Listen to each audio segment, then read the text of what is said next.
welcome to another week of the Abuse Cartoons live stream. All right, so setup is still a little bit in doubt. I'm not getting consistency with my new green screen setup, so I hope this is okay, and I'll quit mentioning it every week. All right, but we seem to be working, so let me know in the chat if anything is wrong or messed up. I'll try to get it sorted out.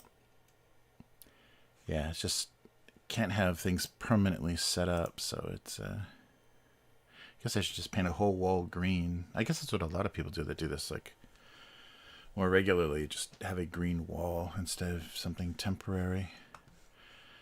That might help. All right, but we are back again.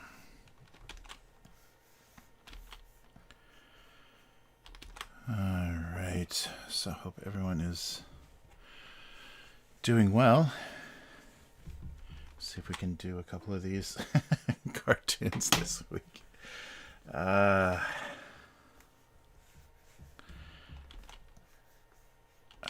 right. Yeah, so just not much of anything going on, just some rainy weather. So that's mostly what, like winter is just cold and rainy. We don't get much snow where we are, so yeah. And when we do, it's pretty brutal. We'll get it up here, kind of on the mountain before they get it anywhere else, and there's no way to remove it. Like there's no snow shovels or anything, so it can be a little tricky. And especially when it snows, melts, and then freezes, or starts to melt and then freezes overnight. You get some slippery roads. All right, and a lot of people have really tiny light cars, so they can't grab on to anything. Although recently, I've seen more and more people are buying those like sport utility wagons. Those kind of long hatchback station wagon looking SUVs, and nobody can drive those because they're twice as wide as any car they've driven before. So it's not fun to share the tiny local roads with those things. But I think it would be terrifying. The little car we have here would be terrifying to try to drive that in the on the highways in the U.S. because everyone, including the trucks and everything, are so huge. It would be very scary. Oh, hey, unknown girl. How's it going? Nice. Oh, nice. Excellent. Yeah, so the notifications we'll have, that's a big W, hopefully soon. Thank you, unknown girl. I appreciate that. That would be great.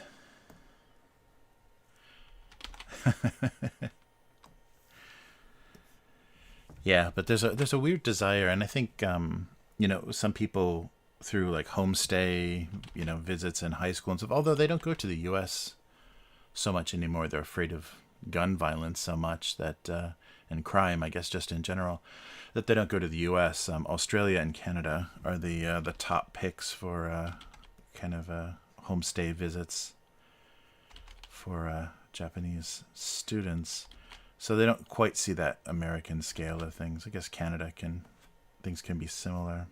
They got a lot of room there too. But so if you have exposure to that, either through vacation or homestay when you're a student staying with a family,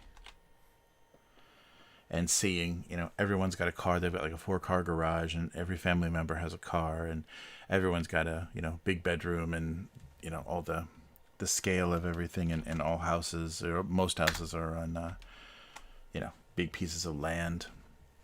So they try to emulate that here, and it's not easy at all. It's very strange. So you get this kind of modified McMansion thing. Yeah, and the interesting thing is it's not so much cultural, but what that kind of lifestyle does to you just happens to everybody. Because there was a family that I visited for like at-home lessons. It was a very, very ridiculous situation. But I was just curious because of where they lived, and they lived in this giant, like just built but ivy covered brick, kind of you know British looking estate. Like it was very, very odd, but very small. Like it had all these like weird details, but it was very compact. And inside, just like everybody that has, buys too much house or has too much money, they just have empty rooms. They just have rooms that like they haven't thought what they're going to do with them, or they'll never use them, or so they don't even buy furniture for them. And there's just like some boxes of recent purchases or whatever sitting in an empty room. So it had that same aesthetic, and I remember that from the U.S. and especially like people my same age, like if they married rich or whatever, they'll rich and tasteless, I guess. So like a nouveau riche and tasteless, they'll buy one of those, the biggest McMansion they can in one of those developments, and you'll just be walking down this long hallway, and like every other room has like either like a single chair or a sofa, and that's it in the entire room. And they just never go into like so many rooms, I guess expecting something, I don't know. But that thing happens here too. It's really bizarre. And yeah, and I don't like the weird arrogance that goes along with, or I guess the arrogance that people think they have to have in Japan. If you're going to live like that, they think, oh, that's the big lifestyle, so I have to act a particular way. So those people are really intolerable.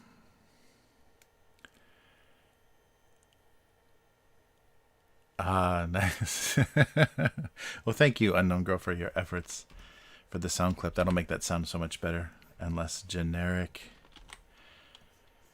But yeah, that's always a strange thing. I noticed that at shopping malls too is people's like sloppy dress and bad behavior. They do that here too. Like people just show up in their pajamas and Crocs and walk around a mall, and that's a thing that starts to happen here, which is really weird because Japanese people don't like to go out, looking too casual. So it's funny to see that kids' faces covered with chocolate hanging off of like shopping carts and stuff. It's very odd, but it happens everywhere. So it's just it's not you're not making any cultural decisions. You're just making these weird decisions based on, I don't know, having to park your car in a giant parking garage and walk around. But I mean, here too, I think those things will die off, because I know the shopping mall is dying in the U.S. They're starting to abandon that just because it doesn't really support anything, and it's not like a cultural center or like a town square or anything. It's a nice place for old people to walk laps on a rainy day, but other than that, it doesn't have much purpose. So yeah, but I can imagine, just because of the scale of those things, and the limited. There's kind of like one company that owns a lot of shopping malls in this side of the country, and they're not very good. There's not much actually there, and I think the rents ensure that it's only going to be chain stores and kind of lousy chain stores.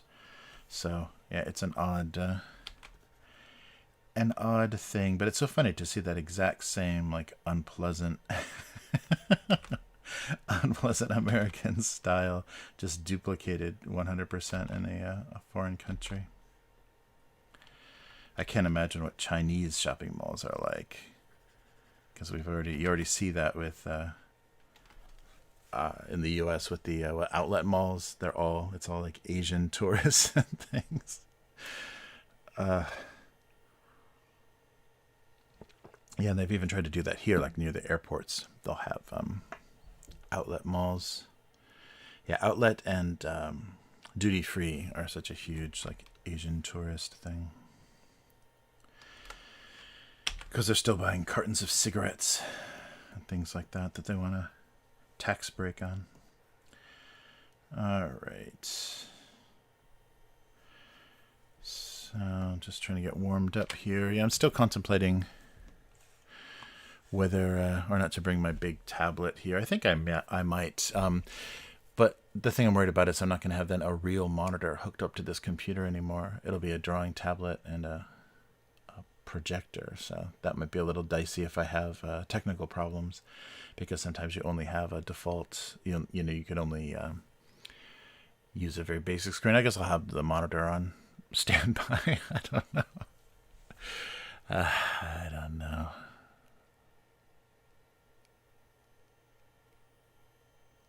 Yeah, right. Yeah, but this is all very like the shopping malls are not. It's interesting because it's a little bit different in a lot of situations from the U.S., where the shopping mall might be like on the outskirts of town, or like, you know, have be out a little bit, so it's a drive away.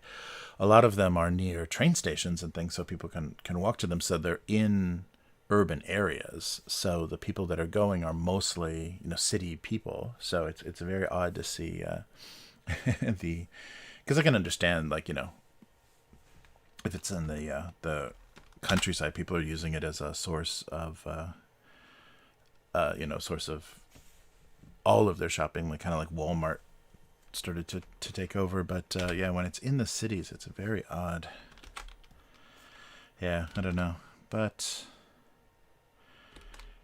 yeah, it's funny to see that same phenomena repeated, and it's sad to see that mall thing. That's why, like, the weird '80s, you know, kind of retro nostalgia thing is so funny for them to recreate, because they have to recreate shopping malls, and they're getting less and less. But maybe there's a lot of empty ones that they can use temporarily if they can clean up all the broken glass and tiles and things. Yeah, it was funny. The one of the guys that does the what do they call that? You know, kind of like the abandoned, like urban archaeology, the abandoned shopping malls and houses and apartments and like vacation resort, you know, kind of hotels and things. They just, you know, walk around with the camera and look through everything, and it's really spooky, like, you know, just like abandoned like hospitals and stuff. Inside is really creepy, and so sometimes you'll get like homeless people living there or whatever, so there'll be just like odd things going on, or kids just, you know, hanging out there to drink or whatever. And the guy that had a pretty good channel about doing that stuff, it was very funny, because he stopped posting for a while. It was a YouTube channel, and he stopped posting for a while, and then suddenly posted a quick thing and said, yeah, I'm having some, you know, problems with depression and things. That's why I haven't been very productive. And of course, I mean, that is the most depressing thing, is just to crawl through the dead corpse of, you know, 80s, you know, 80s capitalism is very depressing. And of course that would be hard mentally. It's just like dealing with dead bodies every day. But I just thought that was, yeah, one of those, yeah, obviously you're not going to be able to do that forever. There's a, you know, curiosity in that. It's interesting to see that, but after a while, it just feels like all you're seeing is this rotten, dead lifestyle that used to be, you know, what everyone used to do.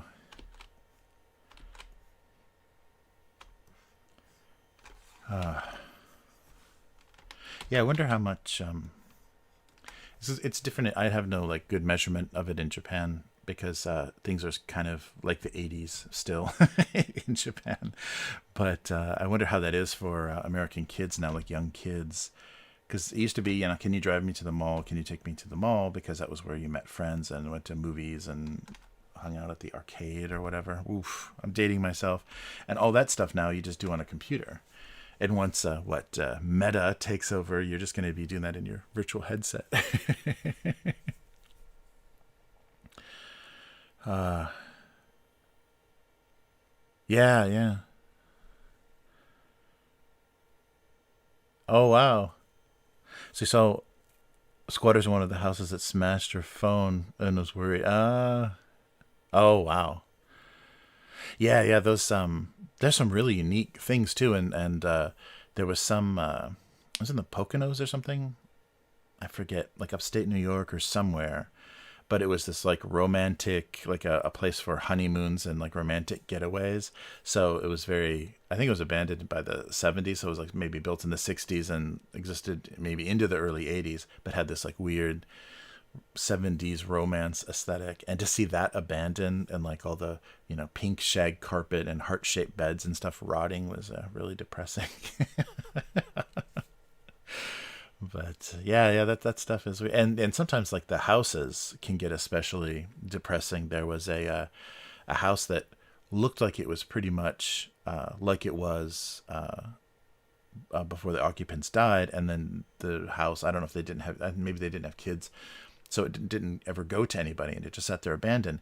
And the bedside table near the bed had a bunch of cans of ginger ale, like empty cans of ginger ale, and it just looked like a very sick bed. And so you see like this guy probably just died at home, trying to make himself happy drinking ginger ale until the very end. But it was just like weird.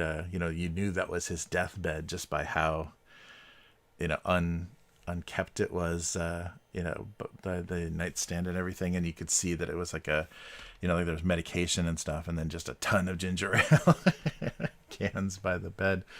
So yeah, very weird kind of a moment frozen in time of like probably the worst part of that guy's life. Those are very fascinating because they have to get they have to document those sorts of things pretty quick because development and stuff. If it's valuable land, or if a family wants to try to make some money from that stuff, they're going to sell, and it's going to get renovated or rebuilt or whatever. So to see them in that state, there's some of that in Japan too, because they build those so they make a lot of money real quick from these pachinko palaces, this what they call them. So the the pachinko, the little metal like steel ball bearing little metal ball kind of slot machines here. And they also have regular slot machines. So it's pachinko and slots usually, and because that's legal gambling here. With a weird loophole, and so they'll go out in the middle of nowhere and like buy off of a highway, and buy a piece of farmland or something, and build this gigantic pachinko palace. So it's just thousands of those machines, and as soon as it stops making money, they just abandon it. They just close it down, and so you can go off into the countryside and find some of these abandoned places, and there's just like bamboo growing in there, and it's like all reclaimed by nature, but it has that cheesy the cheesy casino feel on the inside. But the buildings are built cheaply, so they don't really have any value. No one's going to renovate them. The location is strange. The only thing that they would probably do is turn it back into farmland. And so you have those weird kind of artifacts, because they're not hotels or anything. They're just a place to just try to out of the way intercept people off the highway to fulfill their gambling addiction. But and that's a really unique thing too. Because it's little metal ball bearings, and you're just like shooting them, and I'm sure you've seen it. You're just shooting them up into this machine. So kind of like like that miniature kind of pinball games and stuff. As a kid, you're just shooting balls into this thing when they're bouncing around and scoring in different areas and doing different things. And now they're very digital, so they're playing video. There's they're very computerized, and there's many screens and digital elements to them. But it still uses those metal balls because that's how you count your reward. So instead of coins or tokens or whatever, you're rewarded with balls that you can then keep feeding back into the machine. And because they're steel balls and they're still hitting pins and things inside the machines, the sound of 100 of those machines, or hundreds of those machines in a room, is such a weird kind of cacophony. It's a really strange, you're just like thinking about the sound of like just pouring metal balls, like so many of those happening at the same time, thousands and thousands of those like hitting all at the same time. It's a weird kind of droning sound that's kind of like bizarrely deafening. And of course, the machines are always making noise too. They're all playing music and stuff, just like slot machines. That's crazy. Hey, Lil Will, how's it going? Nice. Oh, nice. Hey, look at Lloyd. Thanks for the follow. Yeah, we got to get that sound clip. That'll sound so much better with the big W orange. Yeah, thanks for the follow. Nice. Oh, yeah, yeah, right. Yeah, I wonder what's going on. Oh, nice to see you on Twitch. Very cool. Good. Yeah, things are going good. Good to see you. Just drawing some boxes now, but eventually it's going to be cartoons. But yeah, I wonder how that's going in the U.S. too, because wasn't the end of October the end of the? They haven't even been talking about that anymore. Maybe they changed the date again, but there was a moratorium, a kind of freeze on evictions in the U.S. because of pandemic-related stuff. So I think that got pushed until the end of October. So we're in November now. So is it open season? And I thought that was so ridiculous that they moved it. I think it was August, and then they moved it to October. And it means the weather's just getting colder in some parts of the U.S. So it's a worse time to be kicked out of your house and like have to sleep in your car or whatever. But I wonder what's happening with that. That was like such huge news and kind of a political battle. I think back in August, and now you don't hear a thing about it. So, and there's like potentially like millions of people that are just going to lose, that haven't been paying their rent for the past 2 years. And are just going to get thrown out. Nice. Oh, cool. Yeah. So I wonder, because I think we hit another deadline. The U.S. hit another deadline.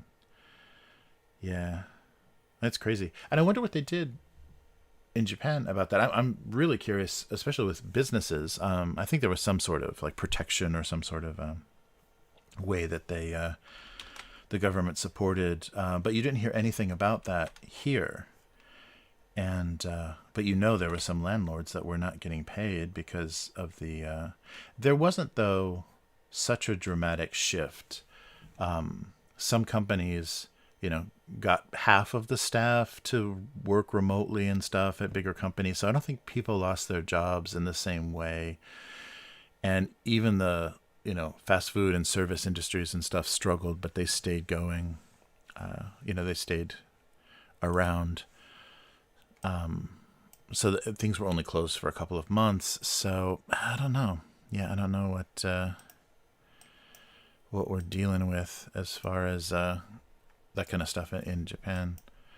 But yeah, I knew in the U.S. that was a big political battle. I can't, if they can just keep it quiet, if they can just quietly do that, that will be shocking. I mean, then that means, yeah, the U.S. is in trouble if they're going to, manage to pull that off, where they just evict people and the news doesn't say anything about it. The media doesn't say anything about it. That's crazy. All right, let's see if that works. There we go. Nice. Oh, go outside. Nice. Oh yeah, it's got to be incredibly hard for landlords. I mean, because a lot of people, like, that's their income. Like, they have like a shared family business or whatever, and their rental properties, especially for like retired people or disabled people or whatever, like that's their income. That's their whole family income. So when people just stop paying and you have no recourse, yeah, so there's got to be assistance on both ends and kind of mediation. But then of course, you do anything like that to try to make it easier for anybody, and then people are going to take advantage. Just like they're talking about the unemployment fraud and the that small business loan fraud is like into the billions of people just manufacturing and lying about their situation, and claiming they had some kind of business to get those no default loans. So you've got to deal with so much, so that you either just suffer those the people that are going to cheat and break the rules, or you have to employ so many people to do kind of overwatch and auditing that you probably lose that much money anyhow, paying that staff to run things. So yeah, I don't know. It's pretty rough.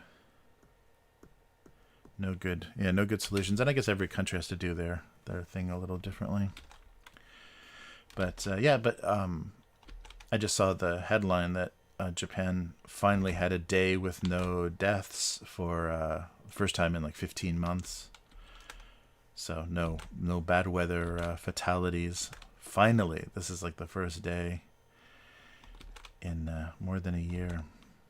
And of course, there's a older population here, so they had a lot of, I'm sure, hospitalization and things. Yeah, it's crazy.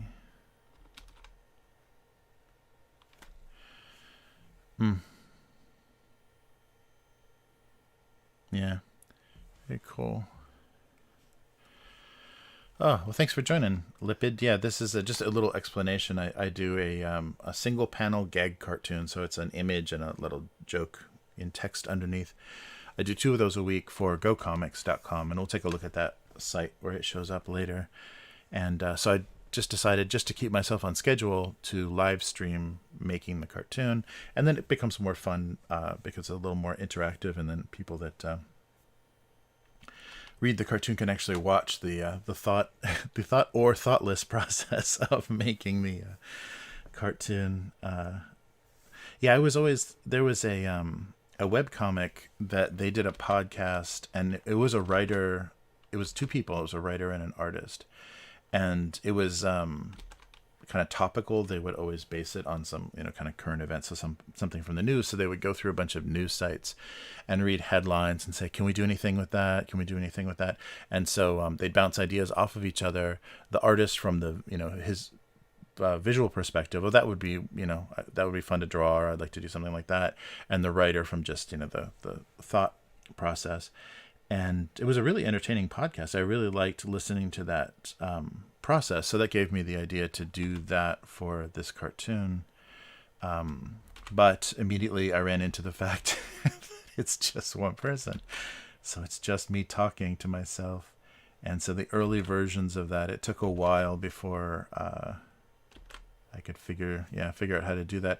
And initially the big motivation was just talking about like creative career and like doing things, doing creative work, and just talking a bit about my experiences, and also how much things have changed, like how much I don't know anymore, like how much I don't understand. Yeah, because there's a big thing now, and I guess this might more be in Japan, because I think there's still laptops are still and laptops and tablets are still prolific, but smartphones.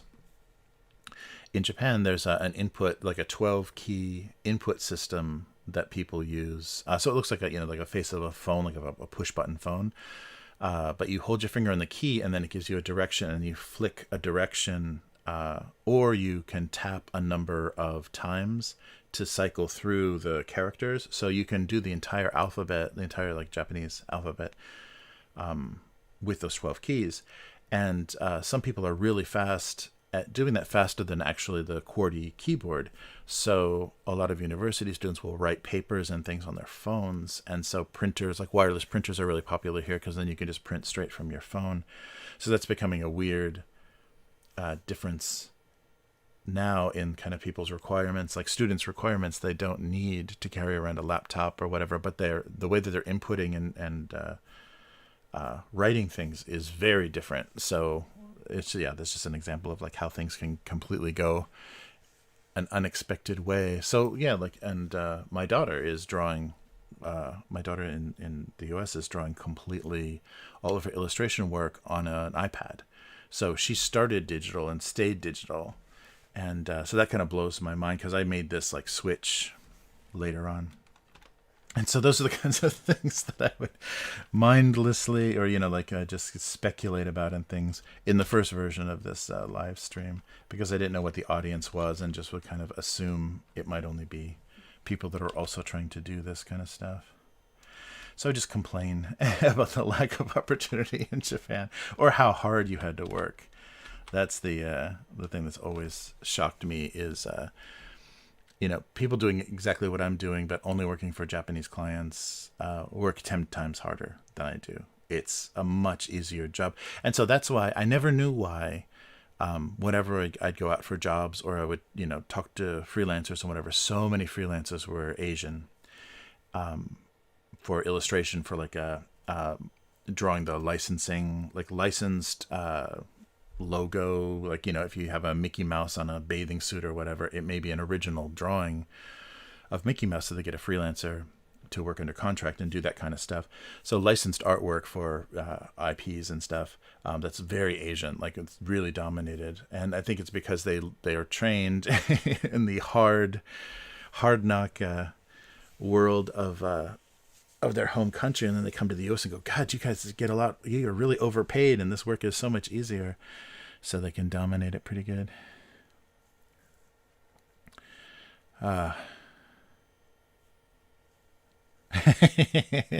Oh, digital, yeah. So people working digitally. So yeah, there's so many illustrators now that have never used natural media. What is it? Physical media. Have never used paper and ink and pencils and things, that have done all of their design work and everything from the beginning on tablets. And it's never left the digital realm. So that's a weird thing for me to identify with, because, and I can't imagine what art schools are doing. Are art schools like literally having figure drawing classes where people are like holding iPads? Probably. I mean, that must be a thing, because there are people that have never drawn on anything but an iPad. So that's a big change. Yeah, that's a big, and it doesn't, I don't think it makes things better or worse. And actually it makes people more productive. You can actually produce a lot more, and immediately there's no scanning process or anything. So you're immediately sending things. As soon as they're done, you can send them off. Whereas if you do something physical, you have to have some way to, digitize it. So that's a whole other, art in itself is, doing because we had some physical pages that would come from a comic project, and we had to scan those, and yeah, sometimes they wouldn't scan very well, and especially when they did the kind of zip-a-tone or dot screen kind of stuff, you can't shift the you can't resize it. You have to scan it at 100%, or else you'll get weird patterns in the little dots. Hey Joe, how's it going? Good to see you.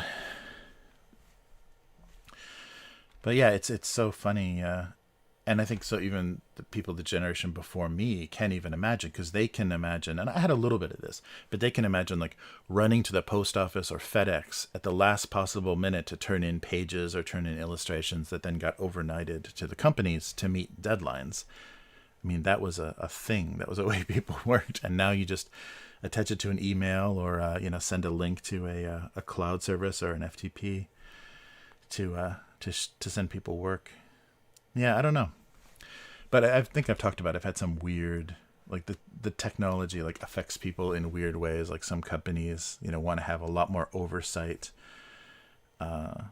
because it's digital. Just like they probably want to do with people that are doing data entry and stuff. They want to be able to watch every keystroke and make sure they're maximizing their profit. So that's, yeah, very strange. Yeah. All right, so let's come up with some ideas here instead of just... I think I've warmed up enough. Let me fill a couple of these just so we can make piles of boxes. Yeah, but it's changed a lot, and so many people now having careers, doing motion graphics and stuff. So maybe they trained as illustrators, but they had to become almost filmmakers, or at least animators very quickly because of what they found in the job market. But a lot of that stuff, I don't know. It's yeah, it's very uncreative. It's very depressing when I see, because I have to sometimes do some After Effects work or whatever for YouTube stuff, for like titles, like openers and titles and stuff. And I'm not a real big fan of that. And so watching some After Effects tutorials and stuff, you just realize the whole range of like stuff that people do.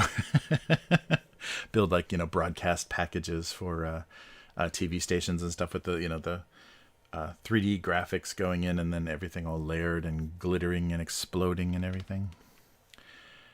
Yikes. Yeah, so there's a lot more creative work, but it's also, you're doing it at a probably pretty crazy pace. And it's always the people that can use difficult to pilot software that can get the best paychecks, because there's fewer of you. Nice.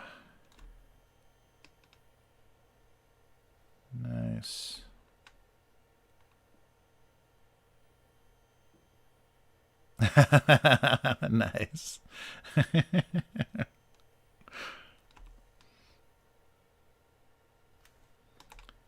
All right. All right. So let's do a little bit more here. Yeah, it's always unpredictable too how things evolve, because there's so many things that influence it. And it's just kind of the money kind of shapes things, the money and the opportunity. All right. Okay, let's not keep doing that.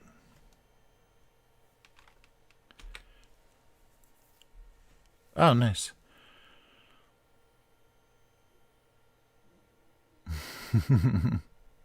Yeah, it seems like all that Adobe stuff, it's endless. You can never, because there's so many things you can kind of specialize in, like photo retouching, or motion graphics or whatever, or digital painting and things. There's so many things you can specialize in. It's kind of endless. Each one of those applications is kind of endless things you can do. So you just have to find something you need to do, and then try to figure out how those tools will make that possible.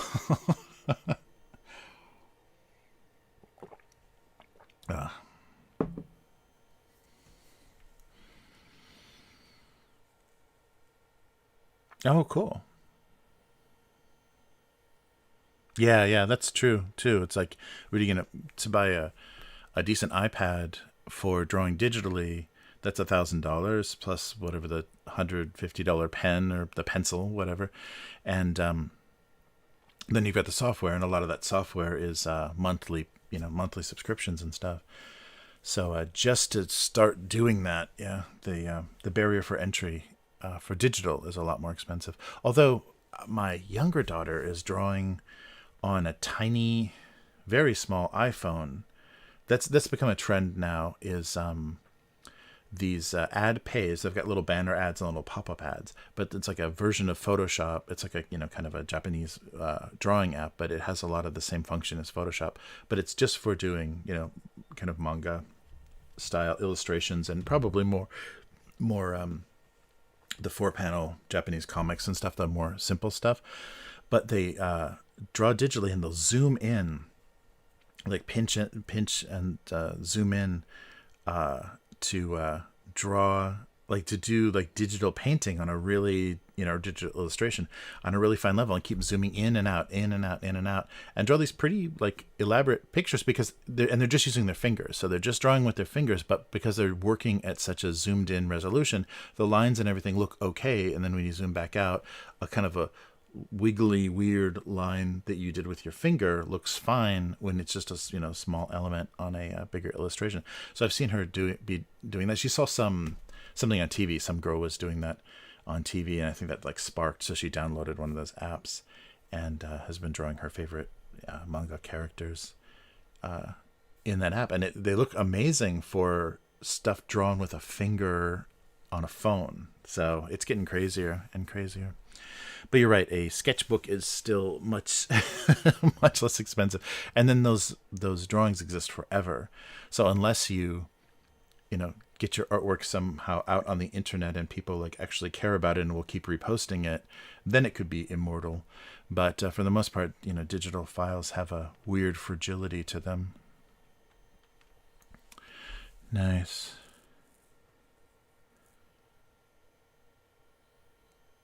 Oh, nice, nice. Oh, nice, the big W sound. That'll be great.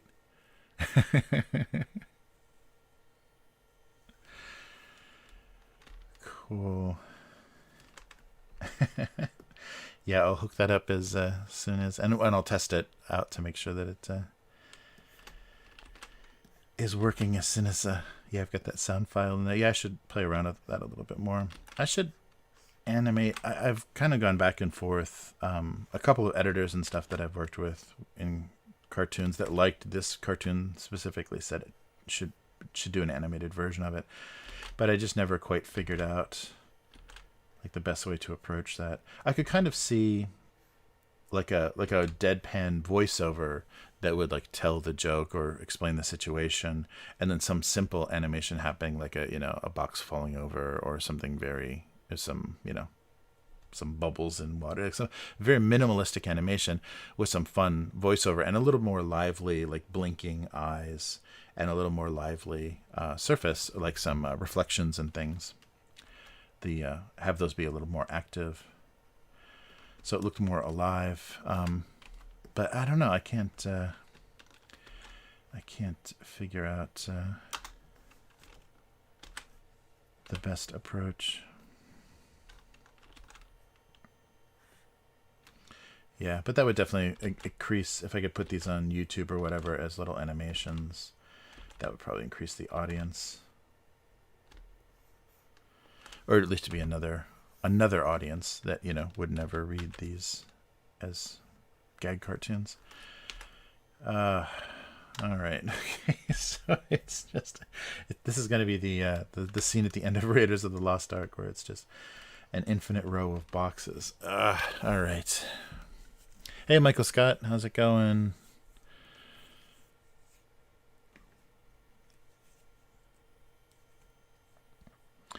Oh, my favorite thing to draw. Yeah, I don't know. It was in art school. It was figure drawing. I mean, I thought the human form and everything, and having access to models, to artist models, that blew my mind. That was so insane. I mean, that was like such an amazing. Human anatomy and things that even were abstracted human anatomy, like figure drawing, was like the thing that I thought was the most amazing. But I never like turned that into anything. Like I never went anywhere with that as far as like coming up with, a series of work or a serious, it was all just a lot of studies and things, which, get better drawing the human body it's very complicated. So you get better at drawing everything once you draw that. And, so it was just kind of, skill building, but I was always fascinated by, the human form. And when I went to school in Chicago, the Art Institute, the museum school, and they had a really great kind of stable of artist models that they would use. So really interesting body types and stuff. There was an old guy that had this gut that was a perfect sphere. It was amazing.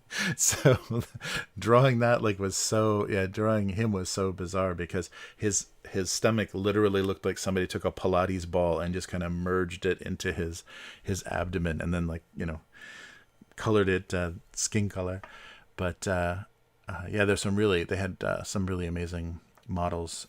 So that was really fun, and that always was inspired me. So I did some pieces about that, some like larger canvases and stuff, and never really got anywhere. It wasn't until I kind of moved into doing animation and things that things started to click.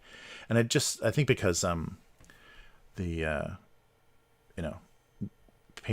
work for galleries or for shows, was really solitary and isolated, and it got very lonely. And I didn't think my ideas or anything was good enough to support, doing a series of work or anything. And didn't have a lot of like positive reinforcement in that environment. But once I moved over to animation, people like worked together and kind of inspired each other a lot more. It was much more labor intensive, but I liked the feeling of the other animators or people that were trying to do that same work. There were some real assholes as usual,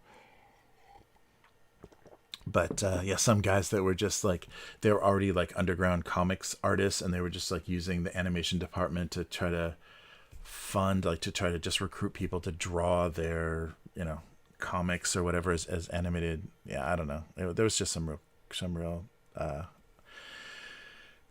not great people in there, but for the most part, it was much more inspiring. And just like filmmaking and everything overall at that like art school level is really fun, because it's just people volunteer their time and their skills to help people, do their projects. So I started doing some sound stuff also, because I was like the teacher's assistant for one of the sound classes. And then since I knew how to run everything, I worked with some people on their films to do sound. And that was fun. That's always fun. Kind of pitching in and working late. I think, independent film is very rewarding. But it does take, you have to have somebody that can kind of pull a bunch of people together and get people to just donate a lot of their time on that student film level. But but animation ended up being more fun. Nice. Yeah, the interesting thing, I'm surprised there's really talented, like, technically, there's really talented, and the base level, because I think of kanji and Japanese characters, the base level of like, line and control of drawing, like almost everyone can doodle in Japan in a very interesting way. There's a lot of people, because the language is pictographic, the written language is pictographic. There's a lot of ways that people can just doodle, and it looks very nice and very interesting. And the penmanship is really high here, because if you can't write well, people can't read anything, because a lot of the kanji is so intricate. So penmanship is pretty high standard. So people draw very well in their writing. So a lot of people's artwork, especially even at the student level, is really technically accomplished and very beautiful. But there's very little original. Like, everyone just wants to draw fan art, basically. So everyone's drawing fan art, or like, doujinshi of their favorite characters. And so since I don't know like the whole, array of characters, sometimes I'd go into the art classes at the schools here and talk to the students, and they're all drawing. They just name me the series and this character. So they're all, it's just fan art. Like, their mentality is just, they want to draw their favorite character, and they draw it pretty close to the original artist. It's pretty on model for the original artist drawing, so they're not even doing like a reinterpretation or coming up with their own style. So there's a lot of wasted talent, I think, in that way, because people aren't trying to come up with their own way to do things, their own way to think through things, and then their own way to like tell stories or make characters. They just want to kind of pay tribute. And early on, that's good. Copying is very useful to find your own style, and also to be able to get work, because, for a lot of animation and comics work, you're just copying somebody else's style. You're not doing anything original. But I'm surprised that never occurs to them to, want to do that, to kind of come up with what's their drawing style or whatever. I love this character, I want to draw this character. So you have that a lot, which is very, very interesting. And I don't know where that comes from. But I guess, in the same way, there's a lot of people that, just think I don't know, like they can't do it, or they're not, like, only certain people have that, original creative spark, and everyone else just enjoys the fact that they can reproduce, the look of their favorite artwork. I don't know what it is. It's odd. But yeah, drawing from life is really really useful, because it just all you're trying to do is connect this thing as perfectly as possible. So what you're seeing and how your brain is thinking about it in 3D, and then how your hand responds to that, is all you're trying to do. You're trying to make that connection as strong as possible. So that's why drawing from life is really good, even if you're just going to do cartoon cats or whatever. It still gives you the control. Like you're seeing something in your head, and you're being able to reproduce it with your hand, and making it very quick.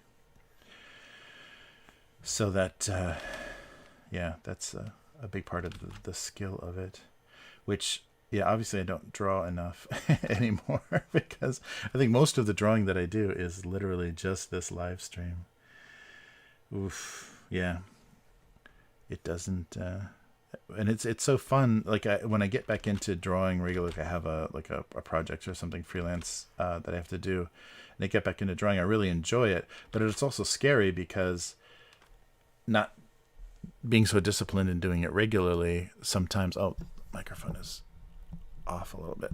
I don't think I can do it. It's like I feel like I can't do it anymore, and it takes a little bit of kind of immersion back into that. But okay, no, I can still, make things look a certain way, or draw something at a professional level. But every time I kind of get back into it, because it's not an everyday thing, I worry. Can I still? But I think that's part of the creative process anyhow, is every project or everything that you're trying to do, it feels like I can't do this. There's that imposter syndrome, where I think in any kind of, when you're making something out of nothing, or when you're doing something creative, and so you're making something out of nothing, you get that feeling where, no, I actually can't do this. I've actually been fooling myself and fooling people around me. I don't know what I'm doing. I can't do this.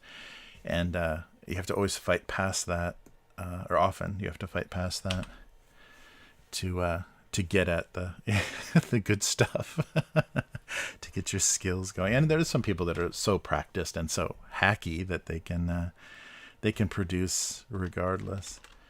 But I don't do it enough. So I do have that quite often, where I try to do something and just doesn't happen. Yeah, I've had people here ask me to do work for them, like on a friendly, casual level, and especially if it's like character or likeness work.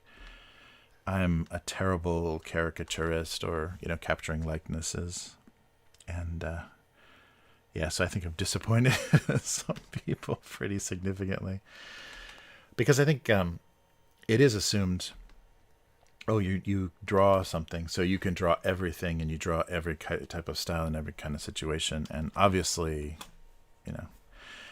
I'm doing more, simple cartooning, so I'm not gonna be drawing anything that looks like you, unless you look like a can of soup. It's a funny thing. But it's so, it feels so miraculous when you go from I can't do this to, oh wow, that turned out okay. And especially if somebody's happy with it, like a client or somebody you're doing work for is, that's great, that's exactly what I wanted. Like, it's a big relief. And I think if you're not, so a lot of people that do regular illustration and production work, they basically have a technique and an approach that they use for everything. So it's not going to go so far afield. But unfortunately, a lot of the freelance stuff I get, I'm doing some different kind of thing every time. It's for a different purpose. And especially since I came to Japan, I'm doing a lot of signage, a lot of mascots and things, and then doing them for signs and things for restaurants and cafes and stuff. And that was new. And kind of making that stuff work, and thinking about, okay, it's going to be this big, so I can't fuss with little details. It has to be kind of simple and graphic and things. There's a lot of challenges with each project. Has its own different challenges. And I've had a couple of situations where I started down the wrong path and had to kind of do a course correction. But it went okay. I haven't lost any. I lost some work in the U.S., but some of that was just real hacky stuff, like doing animations for fertilizer, or not fertilizer. Sprinkler companies, like a home sprinkler company, that did the grass animation, and the guy hated it so much. I don't know what was going on. It was just this very simple thing where it was just water droplets like creating this logo, and he had some kind of vague instruction, and I kind of went with it a certain direction, and the guy was just like, because I didn't read his mind, it was a really weird phone call. It was the only like really bad interaction I had with a client, where the guy was like, I don't know what we're gonna do about this. I just don't know. And it was so serious, and it was such a stupid idea, and it was just like grass growing into a logo, like water falling and then grass growing into a logo, and he was just like, this is terrible. I don't know. It was like the worst thing that he'd ever experienced in his life, and it was just it was one of those clients that couldn't communicate well. But I still remember. Just wanted to tell that guy, you're taking this a little too seriously. People really don't care what your stupid sprinkler system logo looks like. It's not going to affect much in your business. People either need their grass watered or they don't. Yeah, but that was my probably most negative experience. Oh, All right. I think I have to give up on headphones in a little bit here. The glasses and headphones are a bad combination. I need to find more comfortable, maybe over the ear headphones. They're so expensive here, though. Just the price of everything is, for electronics and stuff, is crazy. All right.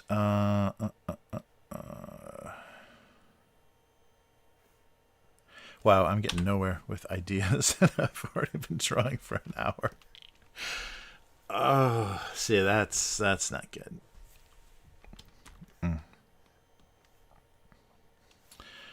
All right.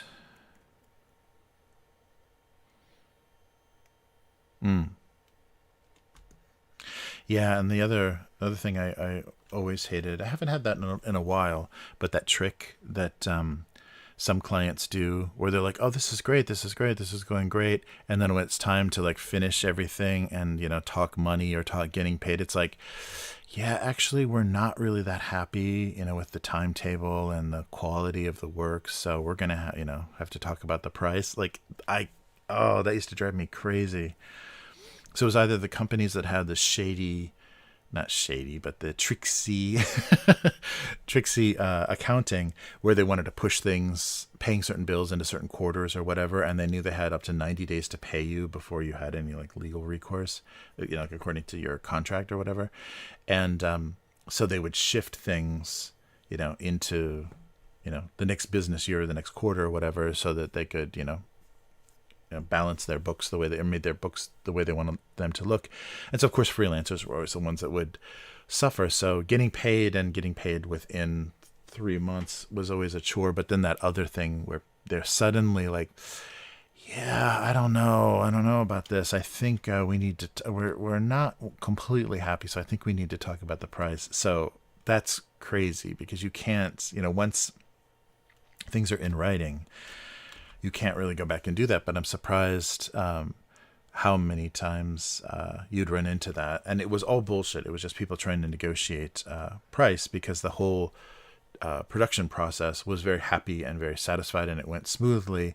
And then suddenly, like, yeah, that's terrible. And I've heard that rumor that's a very Chinese technique too.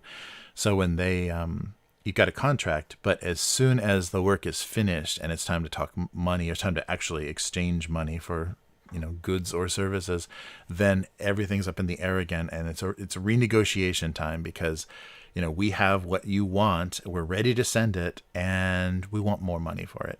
So because they kind of have the thing that you've put money in for production, they have that hostage now, and if you want it delivered, well, the price is going to go up, just like that moving company scam where they they have everything you own in the back of a tractor trailer, and they pull up to the driveway of your new apartment or new house, and they say, "Oh, look, there's dirt in front of the stairs. We got a fee.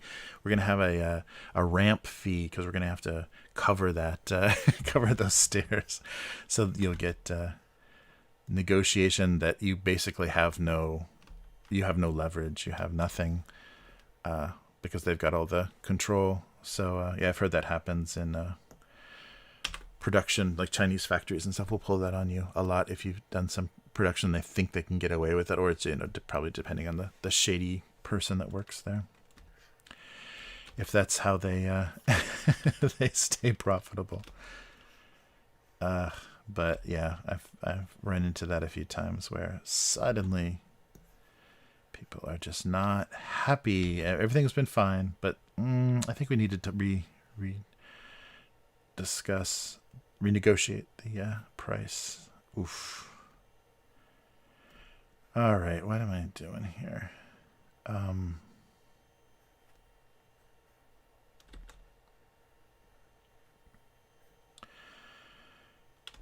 right, I gotta do something that's not boxes, but some inspiration here. I'm trying to keep my mic off camera. All right.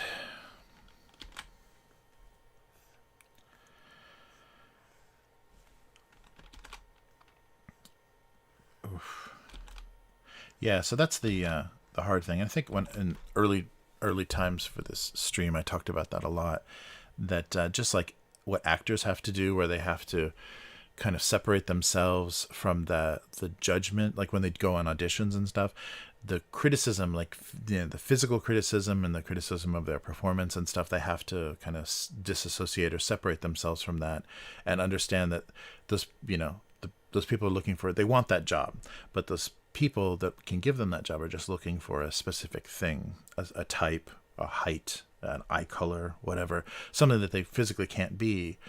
And so when they get rejected, they can't internalize, they can't take that rejection so heavily because it'll just be too damaging, to like psychologically damaging. And I think the same goes to some extent for freelance. They're not saying anything about the quality of your work when they do that kind of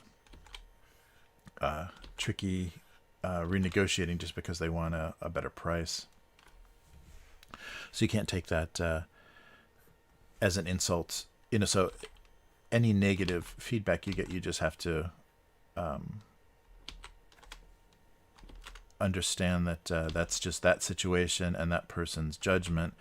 And especially when you have so many untrained eyes and everybody at companies wanting to put their input in, there's so much of that to feel involved or feel like they're doing their job or feeling like they're to feel their position. I need to make a change. I need to do something that affects this. So it's blue, I want it green. It has to be green because I know we talked about it being blue, but I need to exert some of my middle management authority on this, so it's green. And that kind of stuff is nonsense. It has nothing to do with the producing something well or satisfying or that works in a market or works for an audience or any of that stuff. It's just the politics. I guess it's the politics that you're dealing with. That stuff is and I even had a little bit of that with I won't go into that, but in podcasting and stuff. There's people that chose non-creative paths in their lives and have always wanted to do something creative, but have been too cowardly, been too afraid to take the risks and to learn the skills to do it. But any chance they get to, be creative or to criticize something or to make decisions about something, they'll try to do that. Yeah, they'll be very very motivated to do that sort of thing, and you can feel that. I mean, you feel accountants and marketing people and stuff that all think they are they're designers or illustrators or some kind of artist. Ugh. Yeah, that's brutal.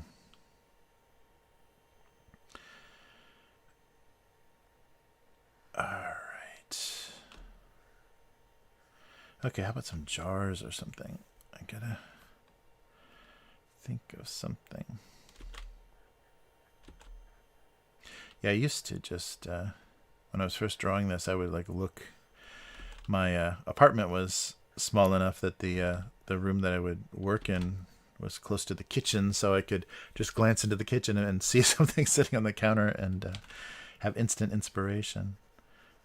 And for a while, when I was first teaching here, I would just look around the teacher's room and see a stapler or whatever. But so often it was a Japanese version of of a Japanese stapler or whatever, so it wouldn't read, it wouldn't be recognizable to any other audience.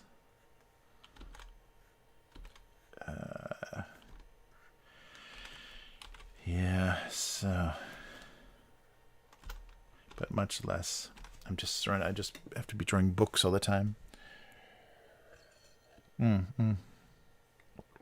Yeah, so it's tough. It's tough to stay strong and just at least believe in your own competency, at least minimally believe that you can do this work. So don't let anybody make you think that you can't just because they're manipulating you for one reason or another. It's tricky. Yeah, so that used to be everything that I talked about in the live stream when I was first doing it. Is just creative stuff. All right.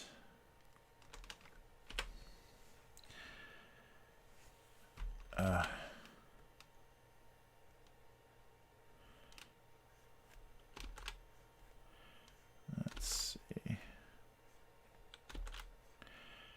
Yeah, so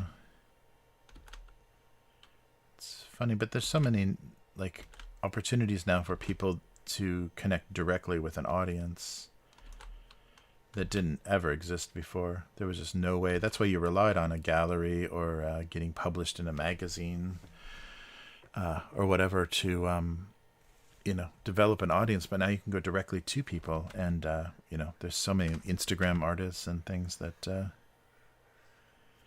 have really changed the idea. I was so amazed that there are illustrators that they draw a single piece. They make a single piece every day, a physical piece. They'll draw on, Instagram Live or stream it or whatever, and then they sell it. They just have people bid on it. They actually are drawing live items to be auctioned, or maybe they have a standard price that a piece is, and then people just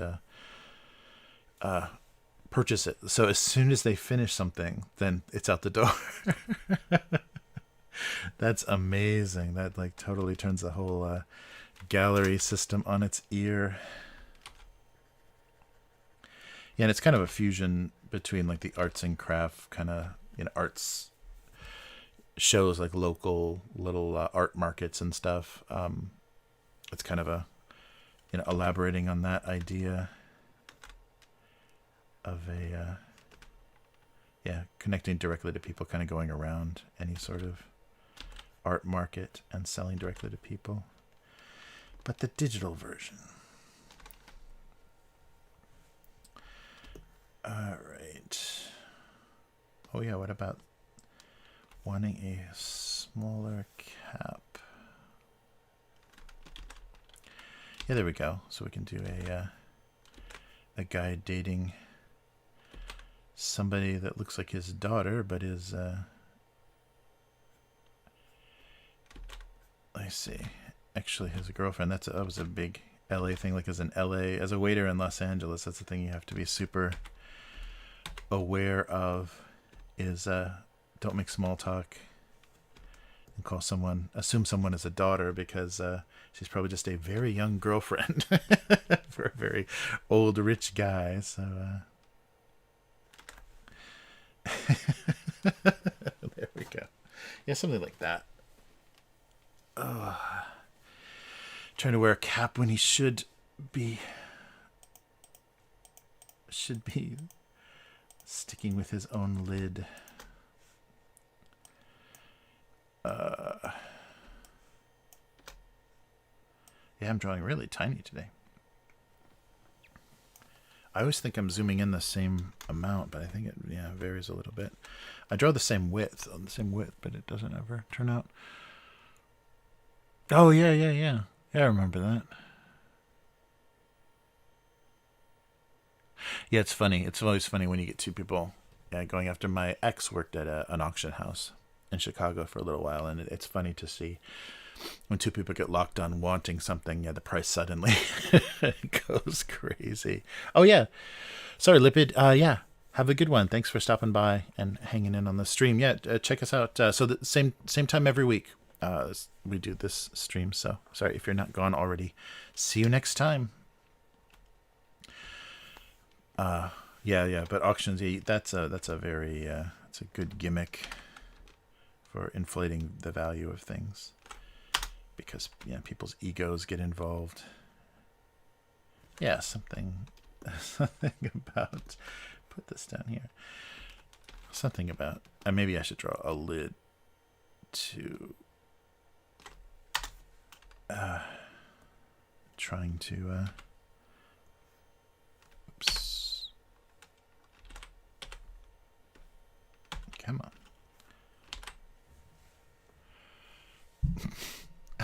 I'm trying to make this work. Green screen.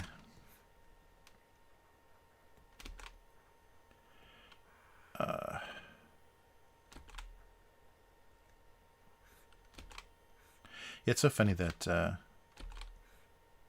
I'm so tired of looking at that with a lot of the gaming, online gaming stuff that I do. That weird kind of just block out the background that Zoom does, the kind of automatic, kind of green screen thing where you can put a background behind you, but you don't have to have like a color, you don't have to have a keyable color. But it's all blurry and weird, and it's all like digging into people's faces, and then like turn a certain angle and like their whole neck or whatever, just like disappears. I'm very tired of looking at that.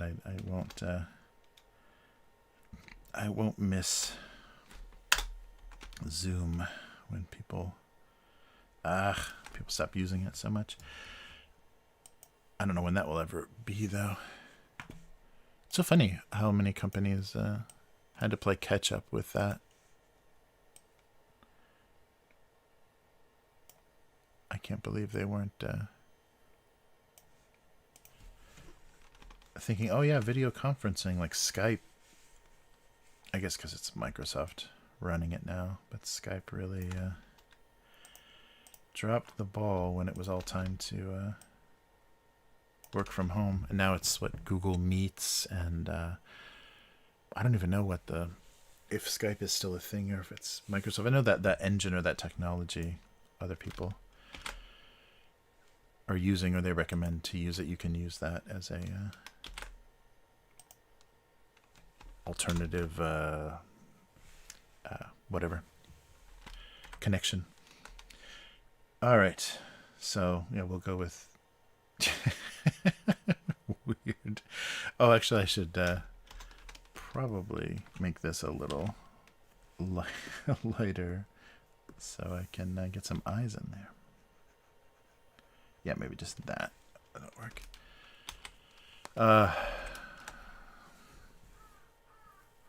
Oh, cool. All right. Enjoy your game, Lil Will.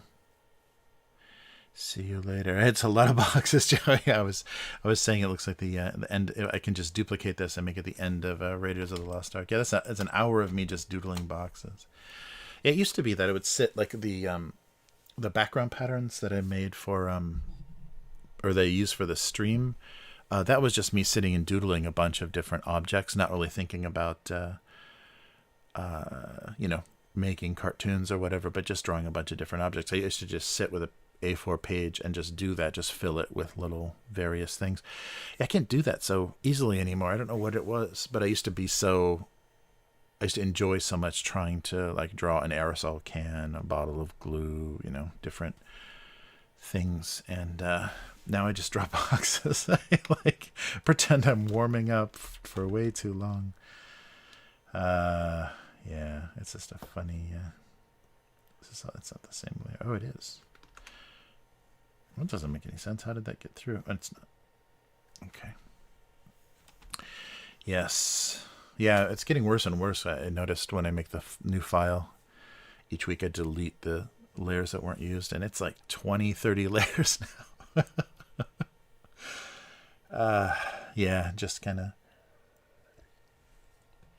not in that same mindset. I guess I'm not like fascinated with the likeness of these familiar objects the same way I was. So I definitely can't use any of this stuff. Yeah, take it easy, little Will. Maybe we'll be here when your gaming's finished. Maybe not. I have no idea what I'm doing this week. All right. Yeah, but I get some spicy chips, some chili chips. They're very red. So I was curious because Japan is funny with spicy food because they're surrounded. Like Southeast Asia has some of the spiciest food in the world, and like Szechuan, Chinese Szechuan, and Indian, like real Indian or Indonesian as well. It can get really, really spicy. But they don't tolerate so much here. I think the only spiciness most people tolerate is wasabi. Yeah, like wasabi spiciness. All right. So, let's just make some room. It's not wasted time. It's... Oh, did I drew this on the background? No. Oh, I drew it on the color layer. That's why. All right.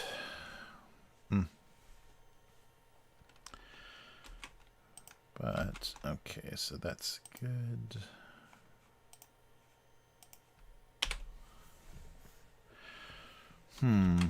Okay, I think I'm going to give up. Headphones are starting to hurt. Yeah, they're pushing push against the glasses. What are these called? The little arms on the glasses, and it's putting dents in my head. Got enough of those. All right. So, yeah, I'll turn up the volume a little bit so I can hear the notifications.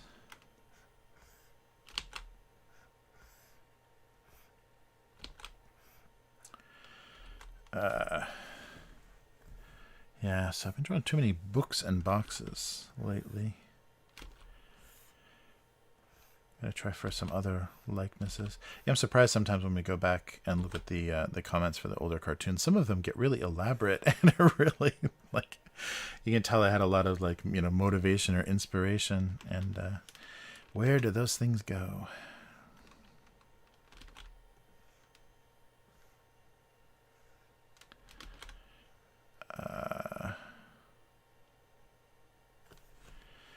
Yeah.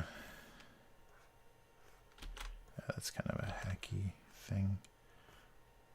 The response cards. I don't even know if they do that anymore because things are so digital now. You can just publish a bunch of QR codes inside of a magazine. All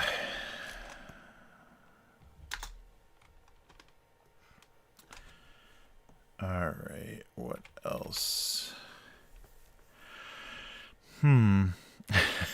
Basically, if I just took inspiration from things around me, I would just be drawing cameras and microphones.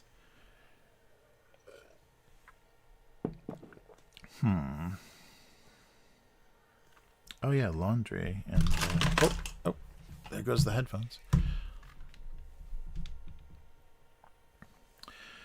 Yeah, laundry. A few laundry jokes have stuck in there. Oops.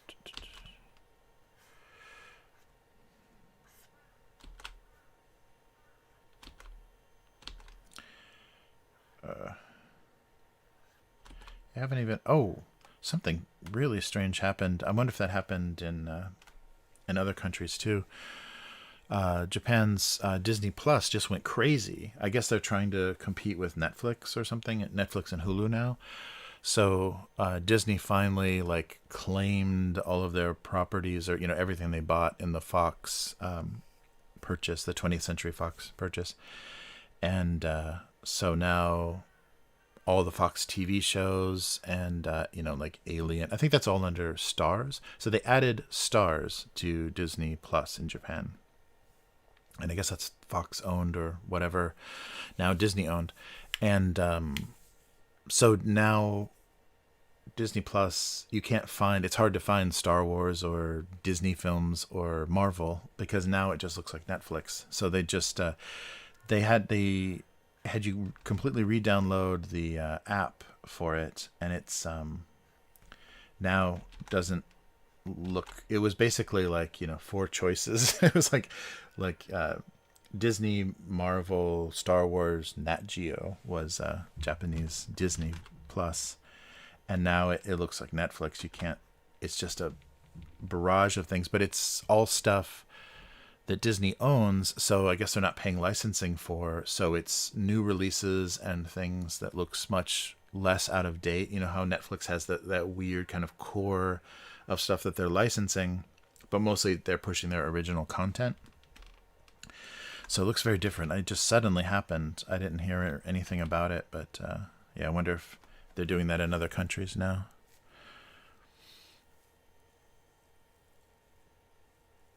Oh, yeah. I was talking about before. There was a headline in Japan. The as far as bad weather, the if we're talking about the bad weather, our coded language, this was the first. We had a first day in 15 months where there were no deaths from bad weather. So no, and it's kind of a complicated thing, because I think people go in with heart conditions to a hospital and die, and because they test positive, then they're counted as a death by bad weather, instead of the cancer or heart disease or whatever they had that brought them to the hospital. But yeah, they said it's the first time in more than a year. They are expecting, though, bad weather to spike after the new year here, because there's going to be so many people traveling and a lot of interaction, different kind of interaction, and people trying to do things and trying to be normal, and the injected experimental medicine is pretty high. The rate is pretty high here. I think it's at that. Well, I think it's in the 70s. But we're getting to the point where I don't know. We're getting to the point where it's wearing out, where people will have had it for more than 8 months or whatever. So it's they haven't decided about the third one yet. Speaking in code on these platforms. So we'll see what happens with that. But yeah, there's some expectation that by February next year, we're going to be in the situation that Northern China, Korea, and a couple of other countries are in, where they just boom, yeah, right back up. So we'll see. We'll see what is true and what's not.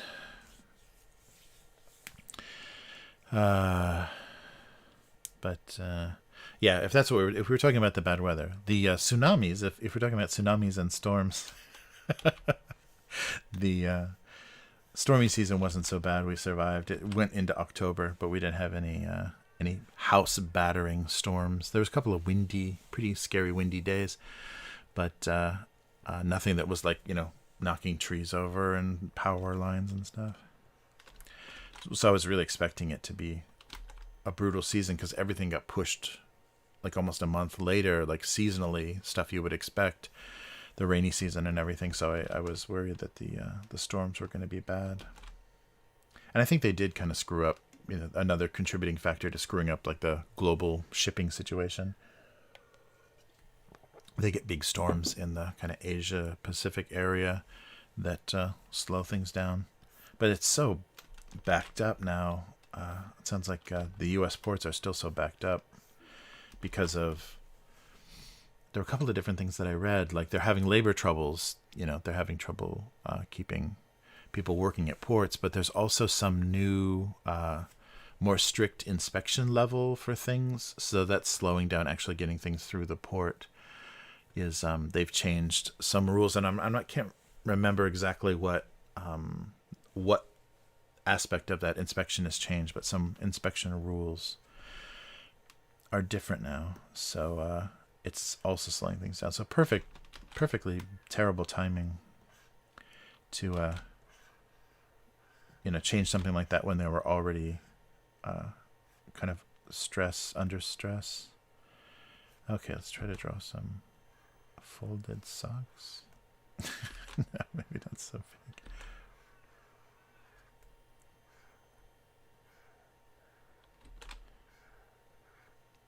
These are gigantic.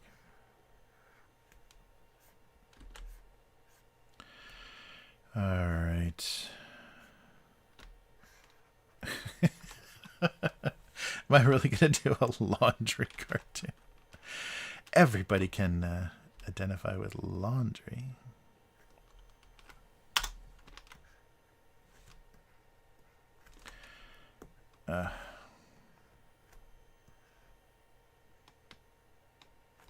Yeah, this might work, but I think it needs a little bit of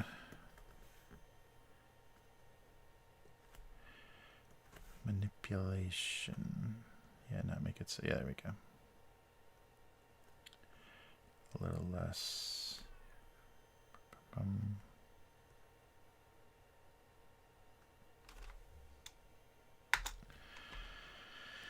Something like that. What's another weirdly shaped? I don't want to do any underwear jokes. Yeah, the weather. Yeah. The weather?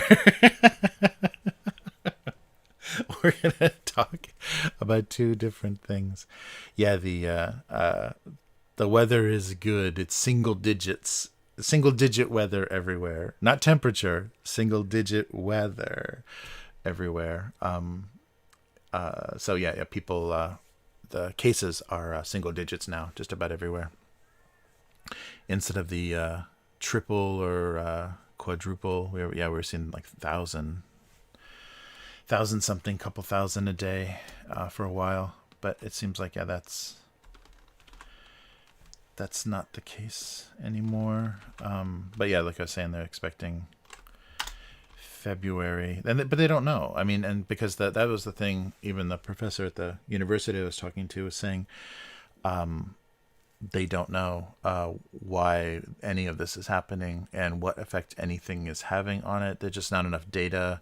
And I think because in a lot of countries it's so politicized, they can't get good data because of all of the vested interests of pharmaceutical companies and governments staying in power and looking like they're handling bad weather well. It's so complicated as far as what factors are affecting things that there's no way to understand the data very well because of all the weird manipulations we're seeing, which is really depressing.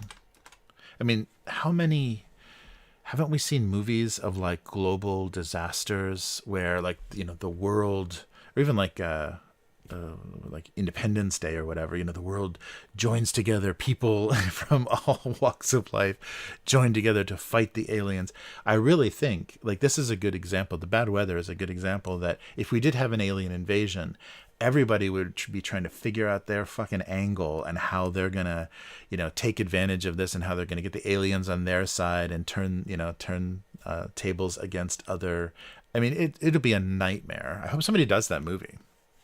It's probably been done, but the idea that people will join together against a common foe. I mean, you can't have a worse or a better common foe than a global bad weather pandemic, and it just proves that everyone's just gonna do for theirs or try to reinforce their situation or their position or exploit their situation and serve these things that they've always been serving. Like they're not going to abandon the the systems that have already existed. It's very depressing. So that'd be a good alien invasion movie. I guess it'd be kind of like taking the zombie movie idea.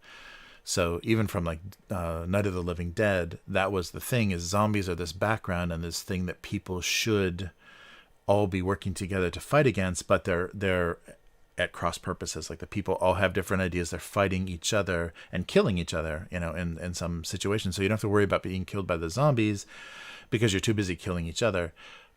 So I guess that, it's already been done in that way. But an alien invasion version of that, or I guess invasion of the body snatchers is, I don't know. But we're just doomed. If something major comes to oppose, everyone on the planet, everyone's going to be negotiating behind the scenes. Okay, you can kill them, but don't kill us. Enslave them, don't enslave us. You can eat their brains. Yeah, it's depressing. Oh no! Oh, sorry, unknown girl. We're eating up your data. Yeah. Oh my god. Yeah, phones are no fun at all. I can't believe how we're enslaved to, battery. What's it called? Like, power drain, power drain on smartphone batteries now. Yeah. And remember the day, like how common? It's probably still relatively common, but early days when batteries died really fast and they degraded so quickly that if you had a year-old phone, you're already like only dealing with a couple of hours of power. Where people are asking to charge their phones, like, go to a bar and say, oh, can you plug this in?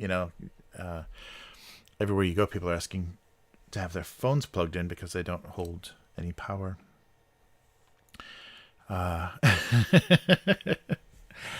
We understand. Oh, thank you, unknown girl.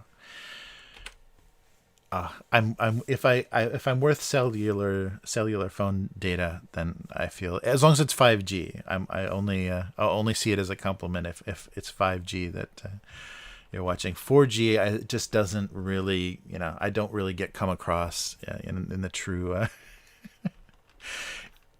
with all of the my true capabilities if I'm not on 5G. Ugh. Yeah, that just started here. Like they literally, and it's still just in the cities. Like 5G is still just only major metropolitan areas, and you lose it very fast. Japan was doing that half step of LTE for a while, but now finally everything seems to be 5G. That can be.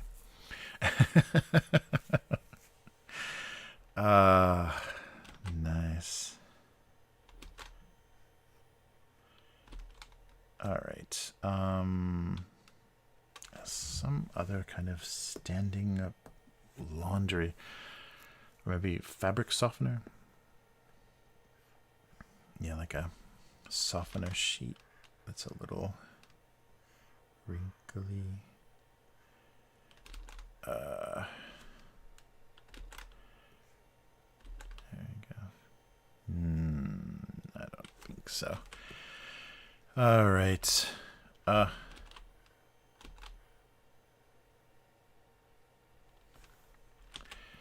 Yeah. It's really funny too how the technology and apps are written for I don't know, different platforms and things, but companies still really don't know. They can kind of force it. They can kind of try to manipulate it. But when stuff is out in the wild, people use things the way they're going to use them. So like when they build TikTok, I don't think they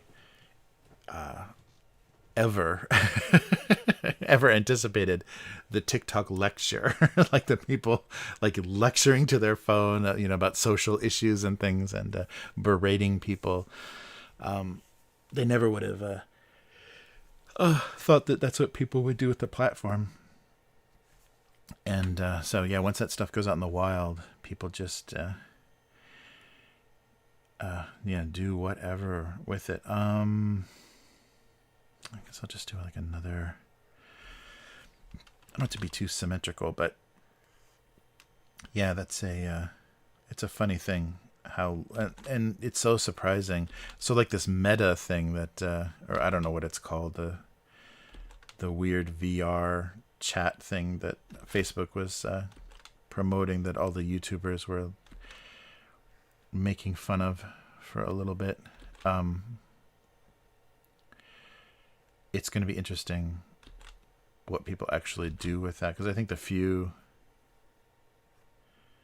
early examples, it just turned into weird sex chat rooms with 3D avatars.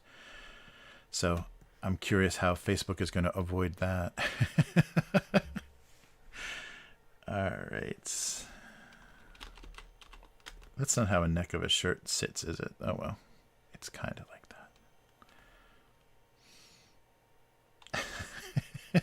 that. Yeah, something like that. We'll do some balance thing. Oh, wow. Nice.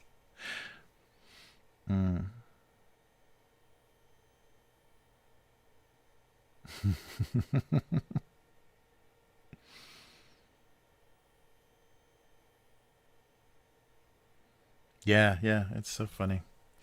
We're slaves to battery life. And it's funny how some technology like solid state memory and batteries, the like whatever they are, nickel, cadmium, or whatever they are now, lithium batteries. I think it's lithium, isn't it?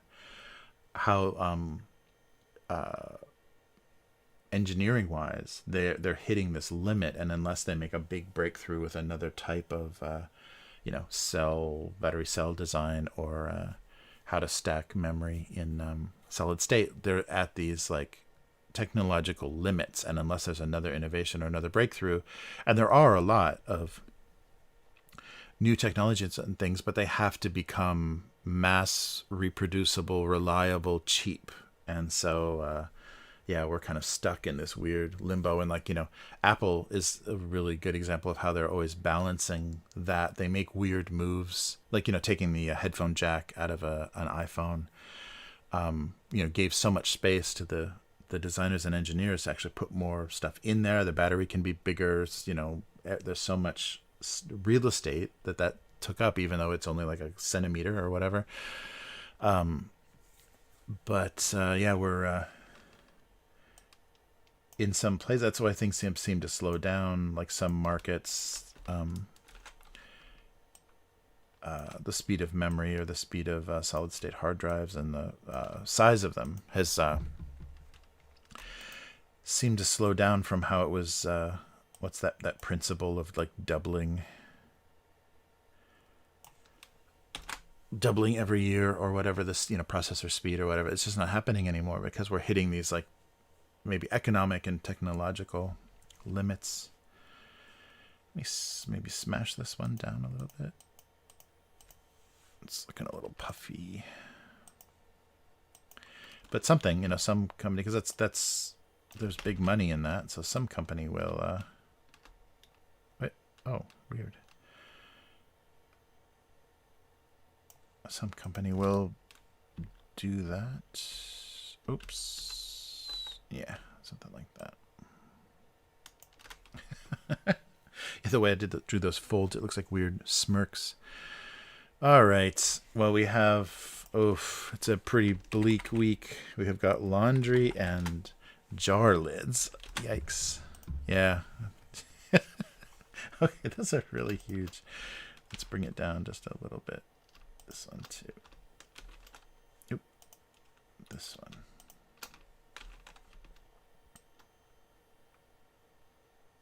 Yeah. All right, then we can space stuff out a little bit more.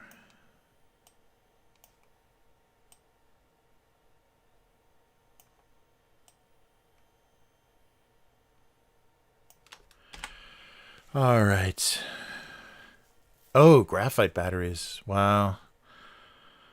Yeah, I wonder. It's funny. The my wife's uncle worked for Toshiba. Like he was pretty instrumental in like early flash memory, like early solid state memory, or like memory cards and stuff. And then in his retirement, sold all of that off to Korea. But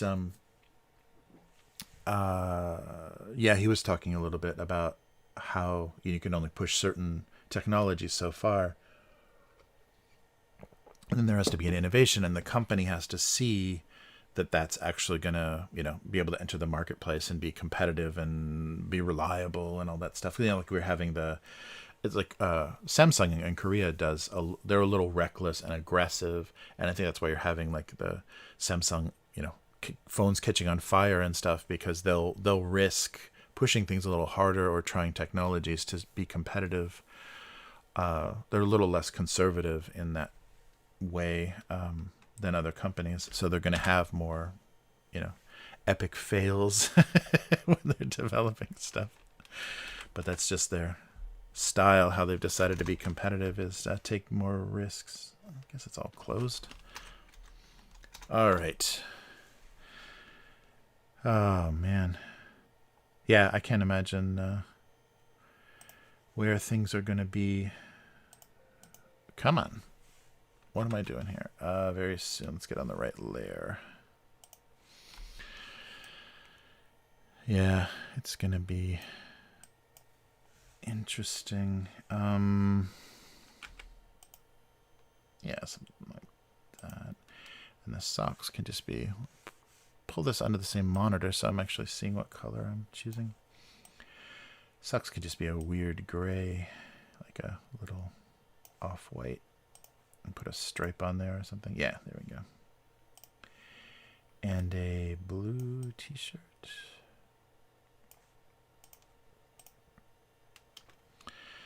All right. Oh, I didn't do the collar. Oh, maybe that should be a little off-white too. Yeah, so we will see how fast all of this is gonna change on us. All right. Let's put some stripes on the shirt here. A little more navy. All right.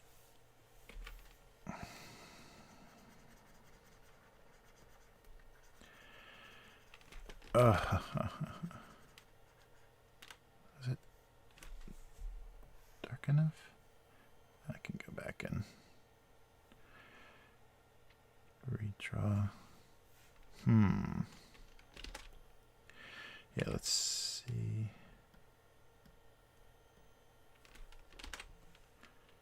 Yeah, I think that's what should be white also, shouldn't it? This part. Yeah, like where the buttons are. I'm trying to think. What's not closed here?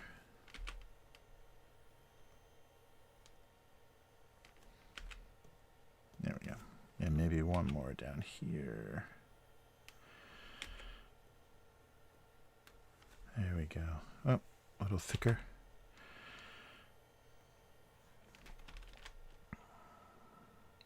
Oh, maybe I should get some definition. Yeah, there we go. You can see that more easily because blue and that's a printer, or is that a print thing? Yeah, blue and red shouldn't be against each other because you get a weird ghosting in a lot of print stuff. So that's why you see like blue gets isolated, or there's a border between blue and red, because a lot of times in visually you get this weird weird area that kind of blurs things. There we go. And put some maybe green stripes on the socks.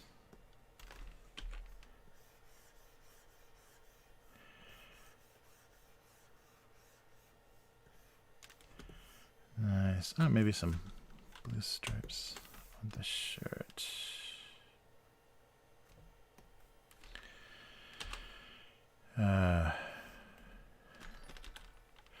Hey, Daddy Psycho.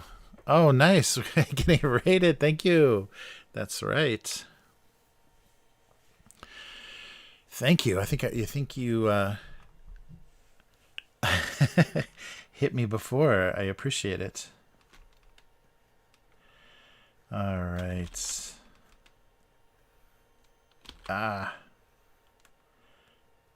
see if I can make this work.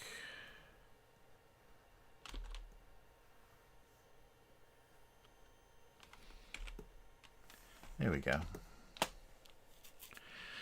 Thank you.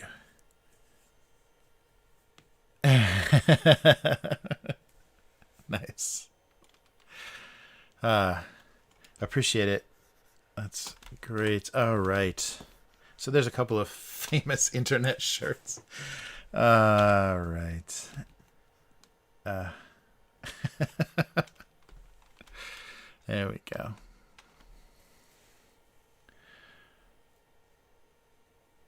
Oh, cool. All right.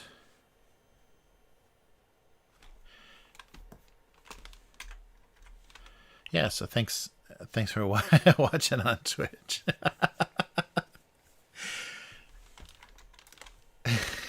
So the classic and the drip. Nice. All right. And we'll do a we'll do a little bottle. I think like a, yeah, like that. A little darker, maybe that brown colored energy drink, or what is those? What are those called? Not too white.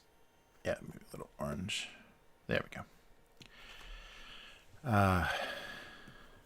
Nice. Like a gold color. Yeah, do they have those? They must have those in the US. I can't think of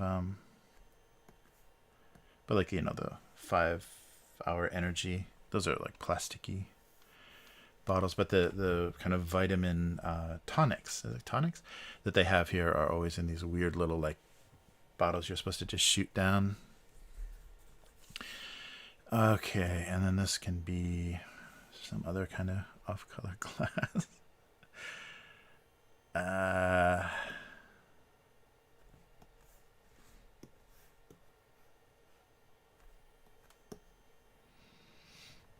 Oh, it's not going to read.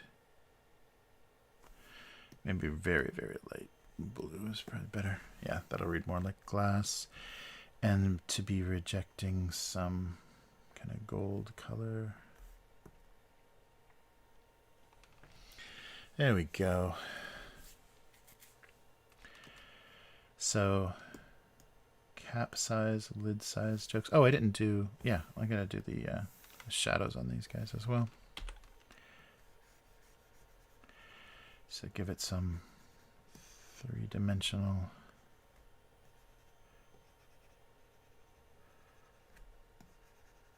All right.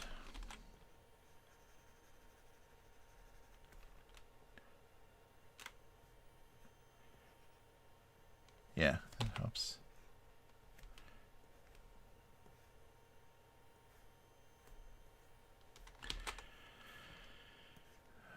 Yeah, that'll even work on there. Okay, cool. Yeah, sometimes I have to, with the rendering, I have to worry if it's gonna be enough contrast, because sometimes the this like 20% shadow doesn't show up at all on certain colors, so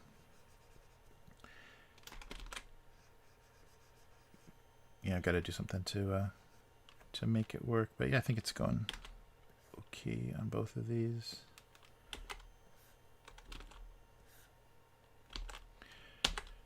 There we go. And socks. All right.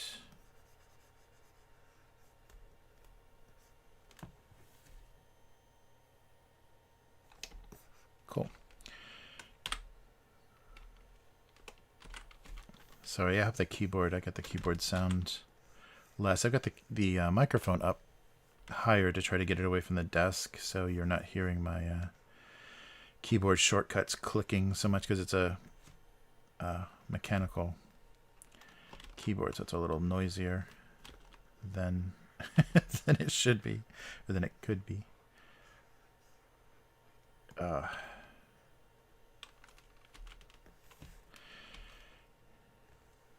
Yeah, that's a thing too. Photoshop skills. There's so much keyboard shortcuts to remember depending on what you're doing. And the only way you can get faster with them is just doing it. It's just, using them over and over again until it's, like typing or piano playing or whatever. It's just second nature. That's not good. All right. Let's do some.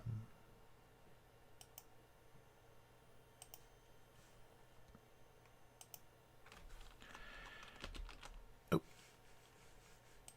Wrong key. Oh, not even in Photoshop.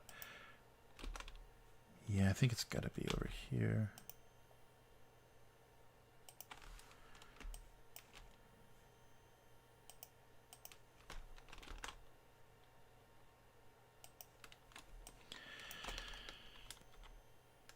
All right. That might be this is definitely a reference that's going to go over the Go Comics crowd, but no worries. It's probably best that they don't know what that is. Oh no, Unknown Girl is having a brutal time with the phone. Yeah, I don't like how little like feedback or control you have over smartphones too, where it's just like it stops working or stops responding and you're just like, okay, I guess I'm waiting, or I'm going to force a, restart or whatever. Those are like your only options. And when it just dies, it dies. There's only so much you can do to try to resurrect it. Oh, they've started a really shady thing here. So the government in Japan forced cell phone carriers to lower their price, to have their base price for their monthly service at a limited rate, like they capped it or whatever. So it's much more affordable now. So these companies needed to find some way to get their money, get more money out of each customer. And the little scam that they decided to go with was on the equipment.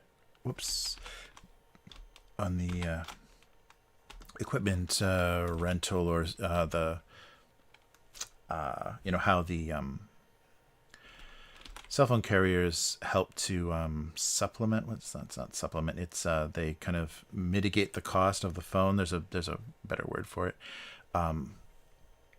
By letting you pay monthly, pay off the phone monthly. So there's like a equipment fee and then a service fee. And that was always the case here. And now that there's been a cap put on, and this is exactly how everything always works. Like you can't create, like government is very unable to control these things. So the Japanese government steps in and they say, you can only charge people so much a month for cell phone service. And they say, fine, that's fine. So now what they do here is your cell phone service is capped at this monthly price, and you have a 2-year contract for the service. But now the equipment is a separate contract, and that's a 4-year contract. So what does that do? That locks you into renewing with the same cell phone carrier, because after 2 years your phone's going to stop working anyhow, because they're built to just die. And you still have a debt. You'll have like a $400, $500, depending on what like phone you went with. You'll have this amount that you've got to pay off, so you can get out of your service contract. You can finish your service contract, but you'll still have to continue to pay them for a phone that probably doesn't even work. That you can take it to another carrier and use that phone, but you're still going to be paying us for the equipment rental. But you can give us back the phone, and we'll forgive the remaining balance on your equipment contract. If you give us the phone and let us resell it to India or Africa or whatever scam that they have going, where they repurpose and refurbish hardware, and if you continue with us, we'll take the phone back and resell it somewhere, and then you can renew with us. And if you don't, they're just gonna make you pay off that contract. So they're found another way to kind of trap people a lot harder and stick them with these 4-year contracts, which is just insane. Like no phone that has been built, in the past few years will function even close to like in a normal way after 4 years. There's just so many, components pressed into a little sandwich, like cooking themselves from the heat of the charging and everything. So it's so funny. They just did this little switcheroo to keep people locked in. So they haven't saved anybody any money, and in fact, they've let the cell phone companies kind of bully people into not leaving. Because for a short while there was it was pretty easy to move around. You were pretty mobile. The law required that you had to be allowed to keep your phone number from carrier to carrier in Japan. But now they're doing these shenanigans with a 4-year contract for hardware, which that is absolutely insane. There's no phone that even works for that long. So, yeah, that was really depressing. The last time I had to upgrade my phone, I was like, are you kidding with this? So it made me want to do that really, do one of those pay-as-you-go SIM card things and just buy an unlocked phone and take the risk of, the device failure and everything myself. Actually, that should be a brighter color, shouldn't it? So it contrasts more. This is not. Maybe switch colors here. Make that bright and this gray. That makes more sense too for the gag. Oops.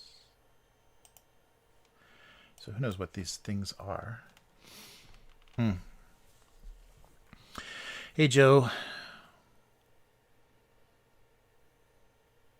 Oh, that's nice. Yeah, I wish they're trying to, like, the government is trying to control the trickery of the cell phone carriers, and they just move too slow and too stupidly, so they are just outmaneuvering them. Yeah. Yeah, I mean, and they even found that it's a software thing. It's in Android and iOS that they start to choke the performance. The older the phone is, it chokes the performance, so you don't get a noticeable, you don't get a sheer cliff of battery capacity drop off. So they start to choke the performance of the processor and everything, so that the energy draw is less on the phone the older the phone is. So the phone starts getting slower and slower, but that's actually a built-in functionality. I don't know if that's still the case, but they did find that. That's crazy. Yeah. No, it's true. You don't want to, be just buried in a contract.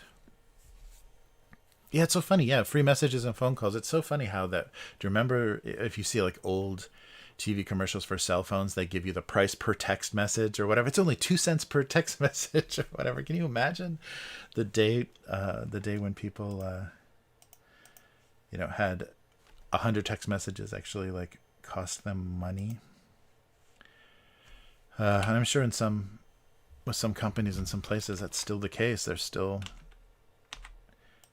getting people to pay it. All right. Here, a disapproving look, and then some tiny eyes, because these have to be.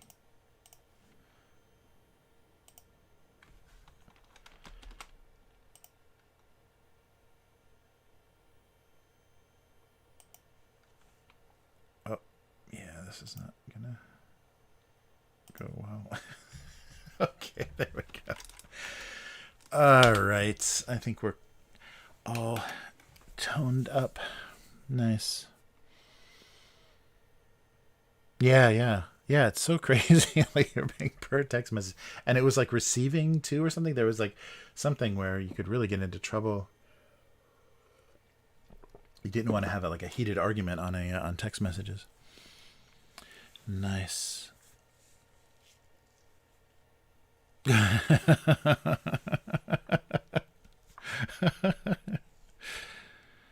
Yeah. Oh, that really sucks. They must. I'm sure that's a big thing, is like taking advantage of older customers that can't understand like what even is that. All right. So I guess let's switch over to comments if that's all working. Come on. Oh, wait, I guess I need to bring up the page of comments. Oh, okay, wait. Oh, here we go. Genius move here. I'm going to totally fuck myself with this. All right, wait, where are we? Here. I'm going to put the chat on the tablet. It doesn't go.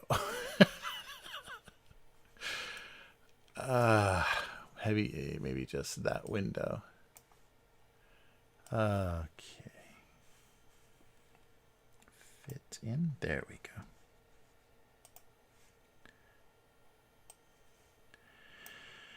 All right. This is so ridiculous. Okay. Then we'll do this. Yeah, it's complaining. OBS is complaining. It hates the... Facebook doesn't like my bit rate.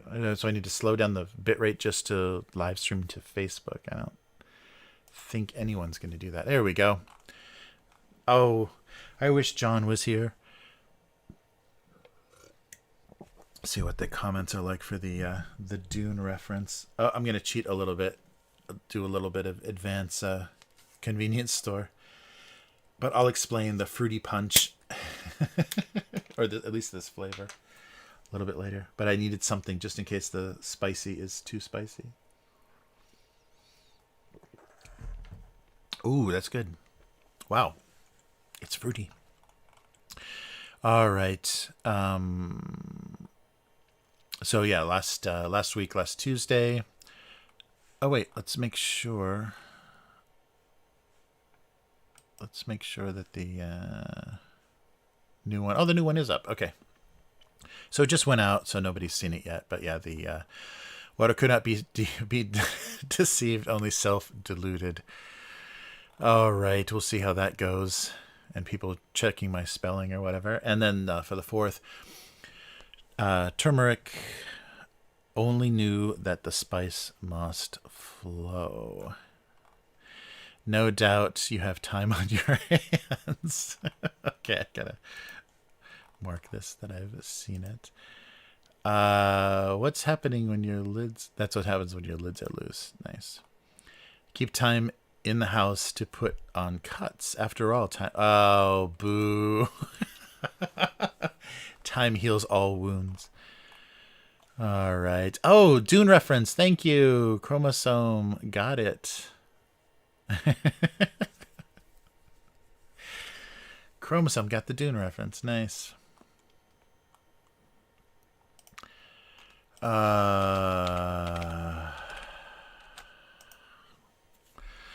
right. Let's go back another day. Yeah, I think... Oh, no, I think we already actually saw this. So there was only so much decorative frosting was able to do. Too much decorative frosting. Yeah. Can be off-putting. Less is more. All right.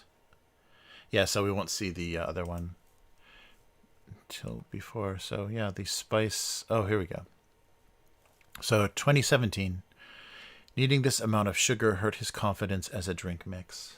Yeah, that was the thing that was always surprising as a kid. And the constant battle, this was like a maybe childhood trauma of mine, is for some reason my mother always thought you could cheat that it's somehow healthier to put in, whatever, a cup and a half or, 2.5 cups instead of 3 cups of sugar. So you're dumping all of this sugar into like Flavor Aid or Kool-Aid or whatever to make it taste okay. But if you cut that sugar in any way, the bitterness, like the weird coloring and the flavoring, is actually kind of bitter. And if you don't put a ton of sugar in it, then you taste that weird bitterness. So she would always like cut things a little bit at first when we were super young to be cheap because, they were both still students. So, we were living like students with kids. And then I think to be healthy, like put less sugar in it makes it healthier, which just don't drink Kool-Aid if you want something healthy to drink. But I was always surprised, though, like the actual huge amount of sugar you needed to put in, to mix in with one of those little tiny packets to actually not make it taste terrible. So the amount of sugar hurt his confidence. There we go. All right. 2018. I don't think I was streaming yet. The bar of soap offered a different kind of clean that left most of the kitchen a bit confused. Bar of soap prejudice.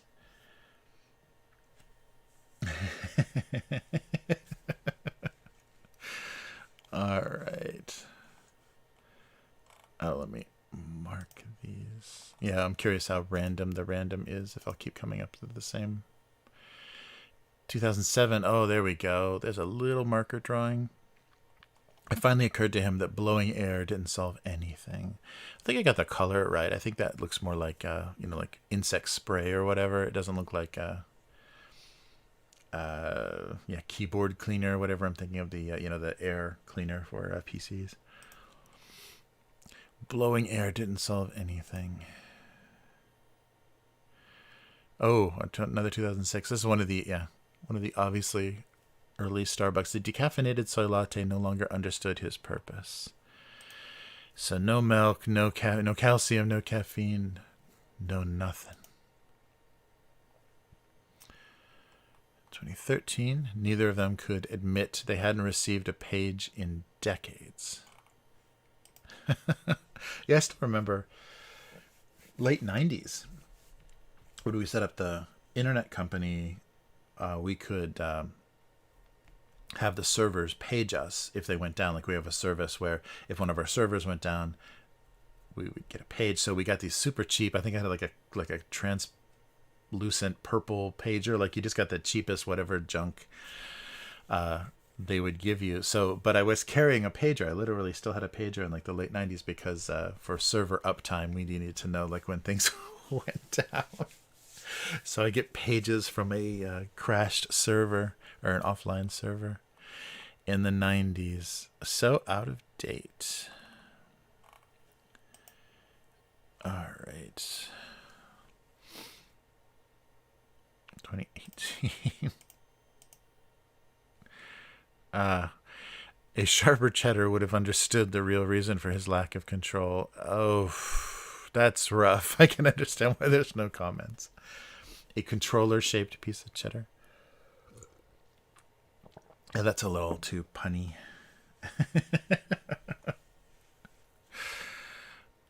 Oh, boy. All right. Let's keep going here. 2017. Oh, there we go. Not quite finishing a large order, still delivered the same amount of regret and physical discomfort. Look at the little blob of ketchup.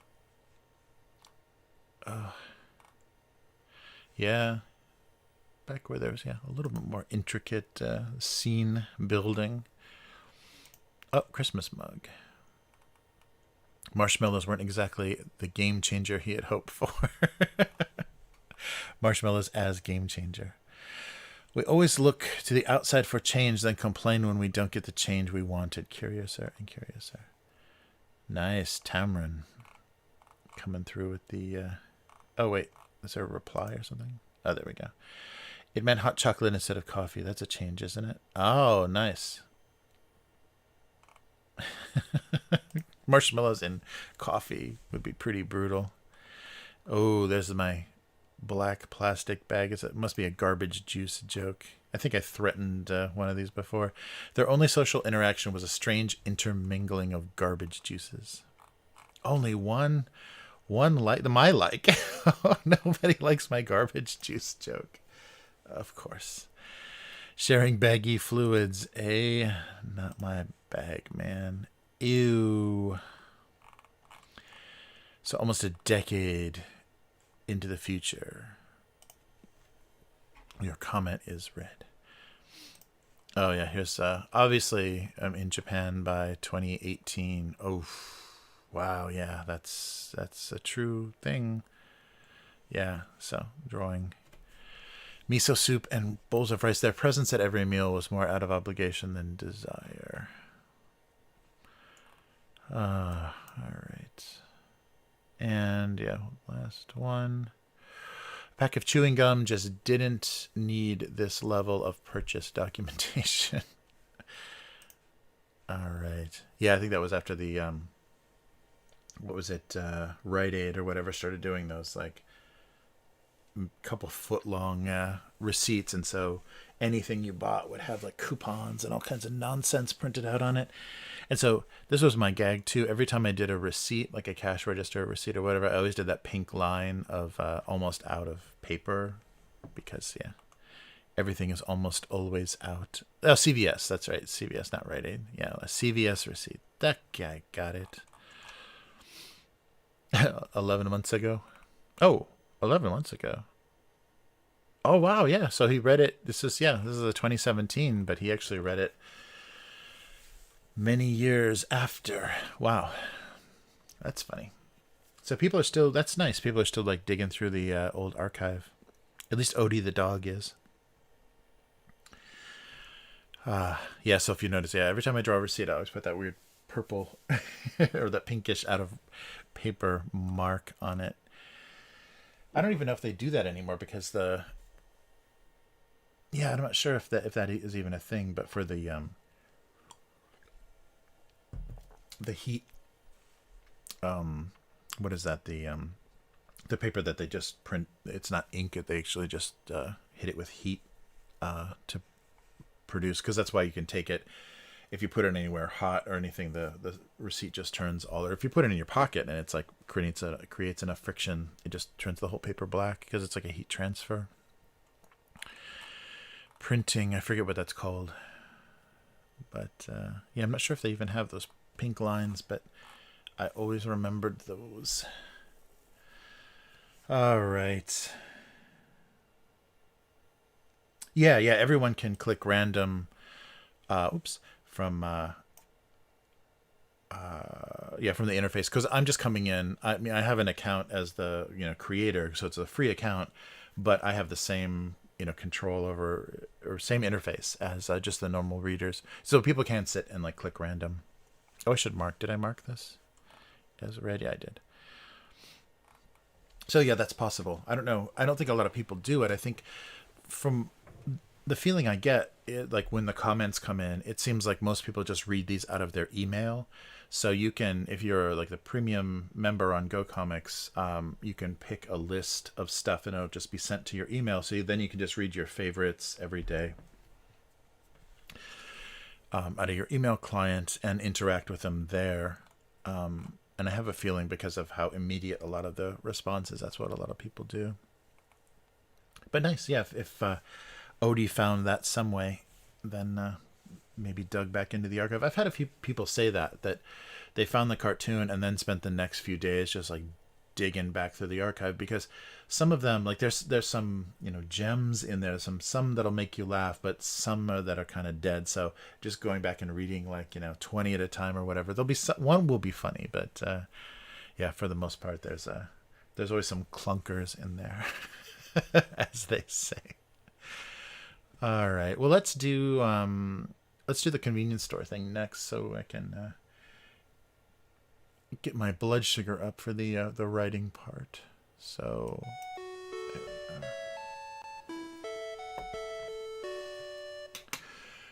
are. All right. There we go. So back at the convenience store. It's so funny that like this is the picture. This is the Google Images picture of Japanese convenience store. This must be like by a train station or something, where every tourist goes. All right, so as I promised you, so these are again the 7-Eleven brand. They're the ones that keep like changing the most. Like they have the most, where they're putting out new stuff often enough. So the spicy So umakarai, so spicy chips, chili chips. So the chili spice. So probably like a Thai, or like, if you've seen that even that Chinese, I don't know if it's Vietnamese. I think that's Vietnamese. That sauce with the little rooster on it. So probably more like that red pepper, Asian red pepper, as opposed to like jalapeno or whatever the red one is. Oh, come on. He struggles with the chips. Yeah, they don't pull at that seam very well. All right. So here we go. So yeah, there isn't anything very interesting aside from the depiction of how red the chips are going to be. Oh, they're actually not very red. Huh. Yeah, these might not be that exciting. Oh, that's too bad. I was hoping it'd be an interesting flavor. They are packed with salt and calories. But other than that, yeah, and it's not they're not calling it a specific style, so it's not particularly, from some country or whatever. But yeah, as you can see, they're not. Look at how orange. Look at that crazy orange color, and look at. Oh, do they do that? Yeah. They always have to do that. So in the English advertising, they'll always say, like it's an artist artist rendering or illustration, or the thing that's pictured is not, may not resemble the actual product. They do the same thing in Japan too, where they say this is just an image. It's not what's actually inside. They always have to make that same disclaimer because look at the chip. It's okay. It's not that bright orange, but maybe that would make it even spicier if they had to coat it that much, to get it that color. And they're not really big on like crazy artificial colors and things here. They'll like err on the side of colorless and not as appetizing looking. Like Doritos and stuff are like always bright, crazy colors. And so, but the Japanese brands will do that less, so just so that it's more natural and not like chemical. A lot of crazy colors. Oh, nice! It's like it is like the sweet chili. Oh, yeah. It's like that Thai sweet chili. It doesn't say. Yeah, it doesn't say sweet at all. Oh, it's really good. Yeah. It's that sweet, spicy kind of, that Thai sauce. I think that's Thai. The one that looks like jam that you can put on your spring rolls and everything. And these are really good. Yeah, I was expecting it to be, just because the front image was so red, I was expecting it to be really bright. Oh, these are really good. They're that sweet, then spicy, but not very spicy. And that's the thing that I have to always balance here, because some people like, the challenging, super hot, different Asian spicy things. But I think for the most part, like the average person doesn't like crazy spicy, because they only have wasabi kind of in the cuisine. These are really good. Yeah, for some reason, that's really weird that this like weird store brand can do so, can hit it out of the park so often. Like they have a good sense of different flavors and items. And I think sometimes they do collaboration. Like this may actually be like the store brand is just they work with one of the big companies here to produce produce their flavors, so it's maybe lower quality, so cheaper, but the flavor is really good. Yeah, these are amazing. I was expecting it just to be that salty, then kind of bite of the red pepper, but it's really sweet. At the beginning, it's that sweet and spicy. Oh, that's so good. I don't know if I talked about this before, but maybe I did. But the Nobel Prize for medicine,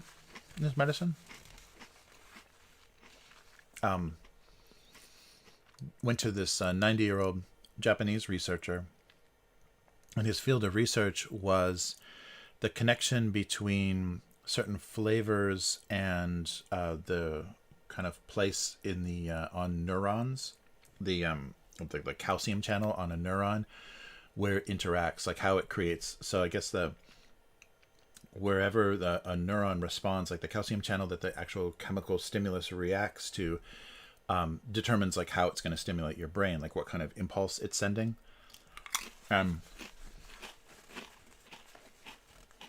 They found out that the spiciness of capsaicin, the spicy, like all peppers and most of the things, the chemical that they have in them, I don't know if I'm saying that right, is capsaicin.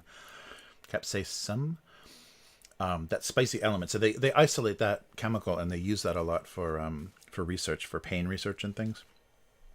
But that chemical stimulates the neurons the exact same way in your nervous system and in what leads to the brain stimulation, the exact same way as heat, as the heat sensation. So something is hot, or feels hot, or temperature is hot. It's the exact same neural pathway or whatever through the neurons that spiciness is. So the fact that like in English you say hot and hot meaning temperature, hot meaning spice, is appropriate because it actually is like physiologically the same pathway. So that research, that was what was awarded, was that research. I don't know what the logical like extension of that is. I don't know what like benefit that's going to bring humankind.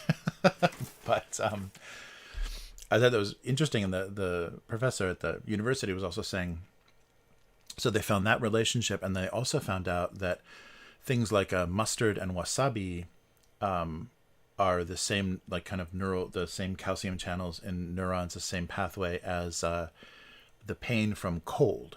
So if something is very cold, like holding a piece of dry ice, or I guess that's more of a chemical burn, but something that's very cold so that it hurts, it creates a pain stimulus from too cold, is the same stimulus as mustard or wasabi, like a horseradish kind of burning stimulation, and the same stimulation that your body feels. Oh, it's cool in here. The temperature is low. Is the same.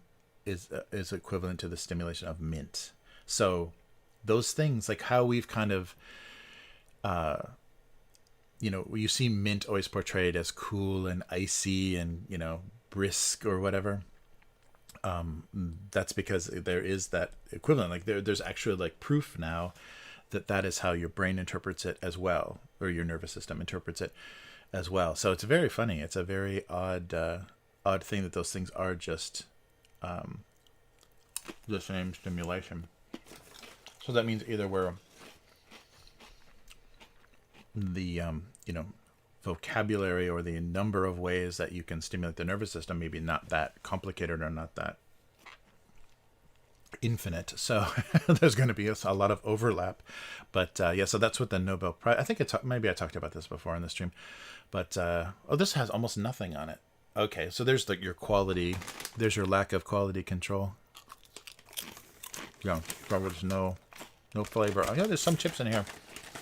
So that's what you get with the store brand. You'll get a very orange one and a very not orange one. But that's really really nice flavor for chips. Wow.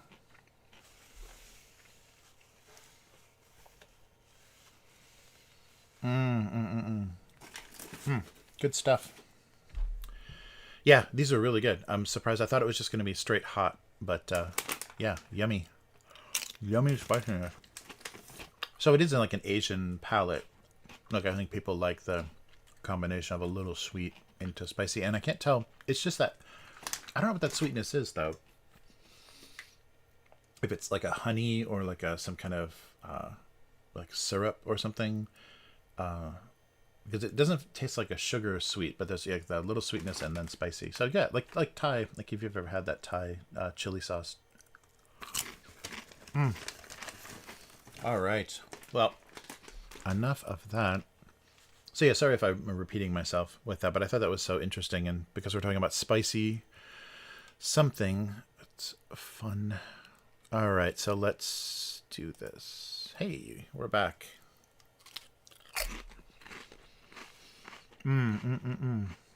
Yeah, sweet chili. And not very hot. I always make Joe hungry by eating late night. Yeah, that's so evil too that they really figured out that, you know, people that stay up late, you do start to get hungry. Like after 1 a.m., 2 a.m. So McDonald's just starts running commercials. Hey, did you guys know the drive-thru is open 24 hours?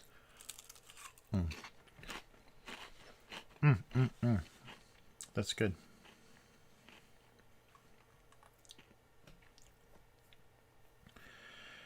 Oh,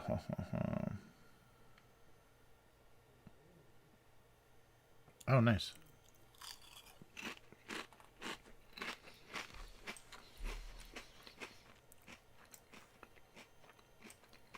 Cool. Wow. Yeah, that was a nice surprise. Definitely a thumbs up if you see those spicy. And it's probably pretty, like, if you can't handle like the really intense stuff, spice wise, Japan is pretty good with that. Anything that they're going to call spicy is not going to be overwhelming. And this one isn't even, so I've tried to eat a few so that it builds up. You know, sometimes the spicy food, it's like, oh, this isn't so bad, this isn't so bad. And then by the end, it builds up in your mouth and it's just, you know, totally overwhelming you. It's not that bad at all. And I don't know, I might not know the kanji for the different spices. Oh, there's onion, garlic. So there's a lot of different, yeah, that's why it's so kind of nuanced. That's a pretty good spicy combination. And some chicken. Yeah, so a little like savory chicken flavor too. That's weird. Yeah. Weird. Yeah, I can't taste any of that because maybe like a consomme or whatever combination. So that might be what they blended the spiciness in. Yeah, so almost like a spicy chicken sandwich coating.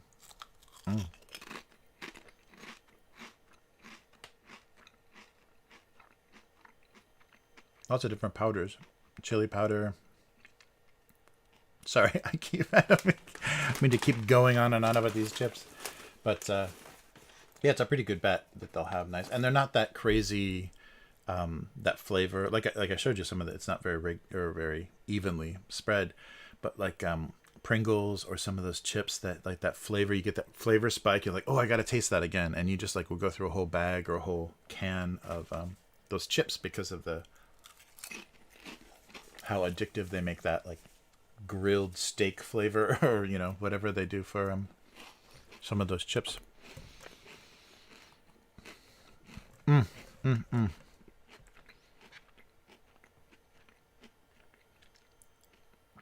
that's good. Yeah, that's right.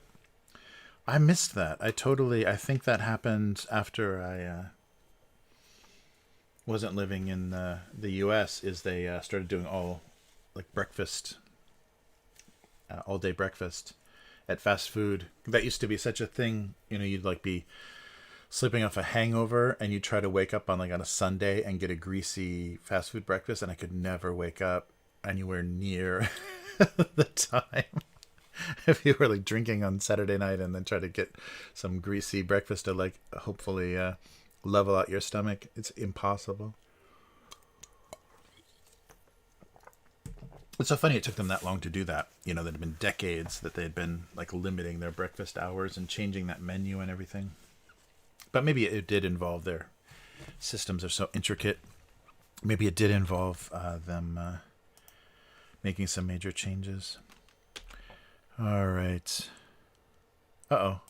You doing okay, little Will? Uh-oh, running out of patience. Oh, man. I hope it's with the game and not this terrible live stream. Or my going on and on about chips. Yeah, it seems for like yeah, that must have been I guess yeah, it probably changes their distribution and how they handle certain things and kind of shift, you know, how they handle shifts and switch over and stuff, because they got to teach people to do different stuff. But it's not Not that different. Their breakfast sandwiches and assembling their hamburgers can't be that much different.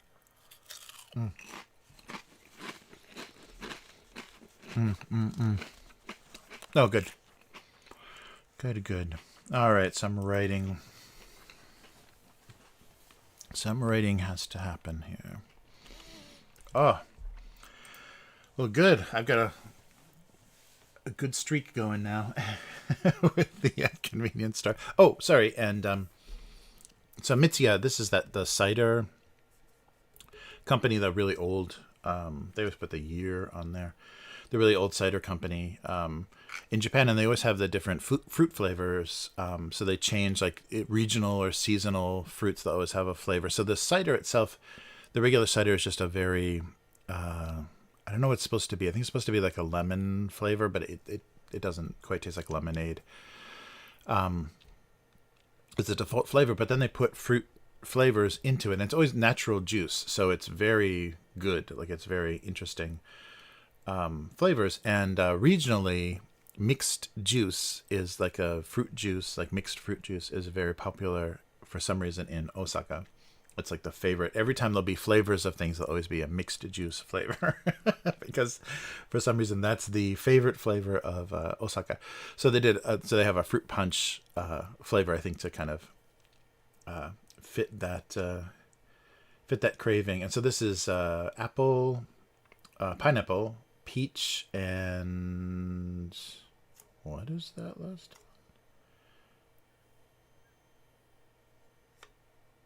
I don't know what that last one is. Kankitsu? I have no idea what that is. I only see peach, pineapple. Oh, whatever that is. So maybe it's a some kind of Japanese citrus or something. So I guess that's kankitsu. I don't know what that is.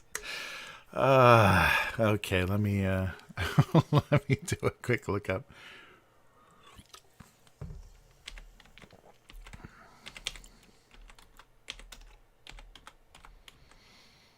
Weird. I'm ashamed of my. Oh wait, what? Oh, it's a citrus fruit. Yeah. It's a Japanese citrus. Yeah, it looks like it. So they have some kind of variations on lemons and limes and things, different citrus fruits in Japan. So some of them I don't know. I maybe know the flavor because I've had them. They you squeeze them onto fish or something sometimes. But yeah. Kankitsu is some Japanese citrus. It looks very like an orange, very much like an orange. All right, but yeah, so there's always a weird fruit punch, like mixed fruit flavor, especially in the Kansai area, because for some reason, somebody, like some shop or whatever, started that as a thing. The default flavor, the local flavor, the favorite flavor is mixed fruit. So mixed juice is a very standard thing. So you even see that at the juice shops, the Jamba Juice type juice shops. They'll have strawberry or peach or whatever, but then they'll have mixed juice. And that's always what that is like pineapple and apple and just like a fruit cocktail flavor, pretty much. All right. So what happened to the chat? There we go. Yep, fruit punch. Right. Yes. All right, so let me move the keyboard into range here. All right. Yes, I just wanted to do a weird laundry. A weird laundry joke? I don't know. A strange laundry in a strange land.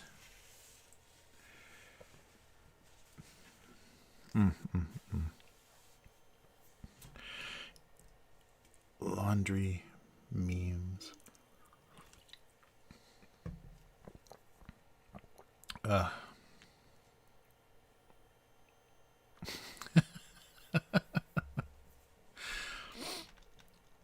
What is So I just wanted the shape of the socks sitting up in that way to have a weird shape or give them a weird personality.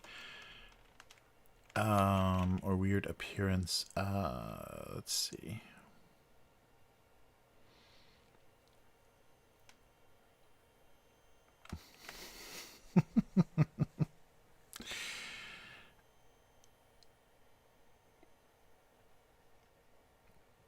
So something about what the internet informing your dress sense, or the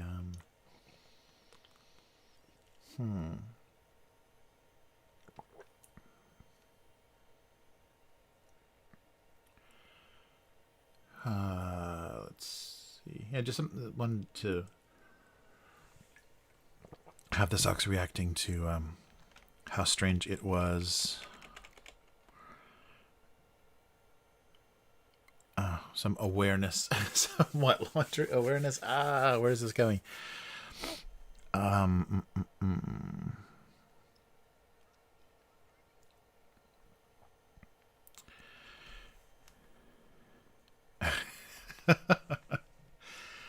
Uncomfortable. So it's got to be a broad enough joke that it makes a little bit more sense.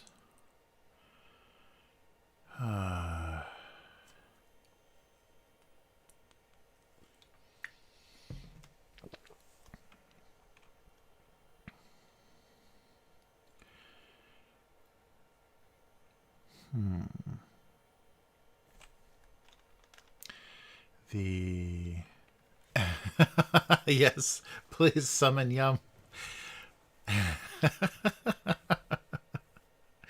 That's right. Without Sedona or Yum, these are excruciating to write.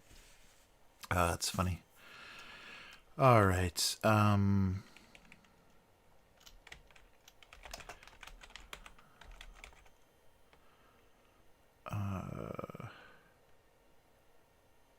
So misinterpretation or association, like bad associations, like odd association.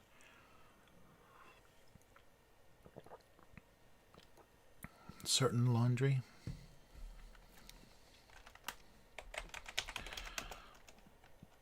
The certain laundry.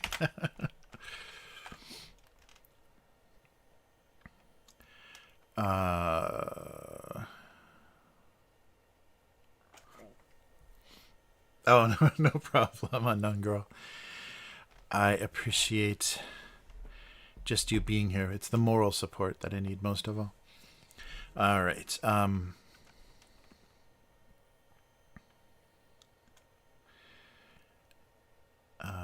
So bad associations, or it doesn't have to necessarily be bad, but yeah. So odd associations is in like interaction.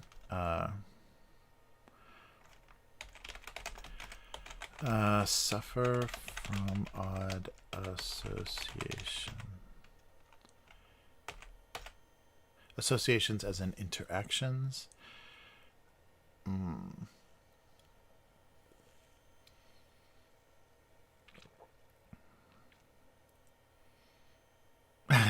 That's right.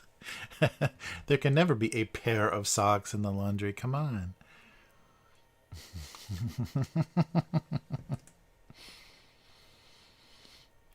That's right. Yeah, he was just feeling lucky to having maintained his pair. All right.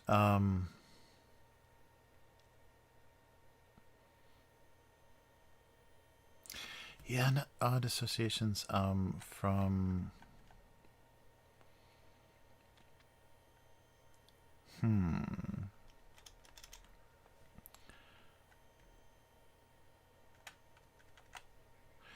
So something about the laundry and its connection. Well, let's see. No,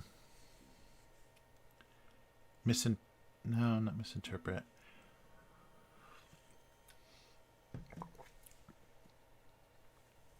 A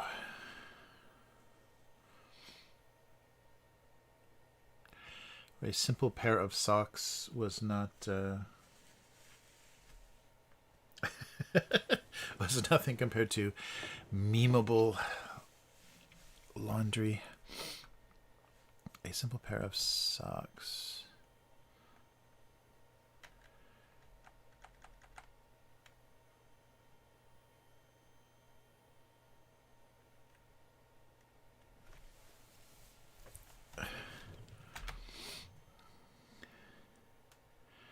How about a simple pair?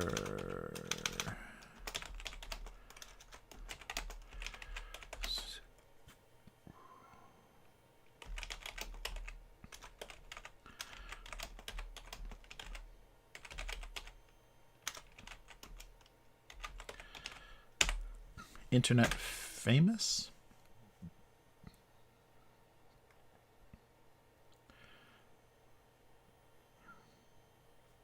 Never buy, never be.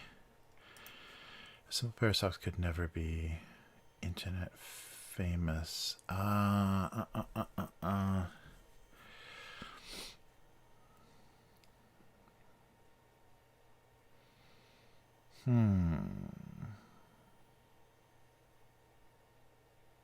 Maybe the simple pair of socks.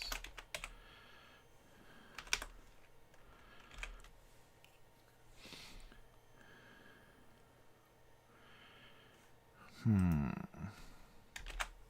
me come back to that. Hopefully the cap one will go better. Yeah, these are a little bit, I guess because of the scale of things. Yeah, line's kind of similar. All right.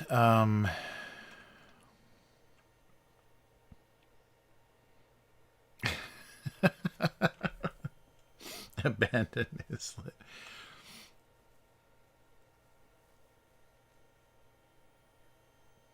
Oh yeah, yeah, the pair. Yeah, if I would have done all socks, I definitely would do like a pair, like a couples joke. You know, not being able to pair up. Oh, or same, or just have mismatched socks would have been a funny, like have pairs with different colored stripes. Water could not be deceived, only diluted. Huh. Okay.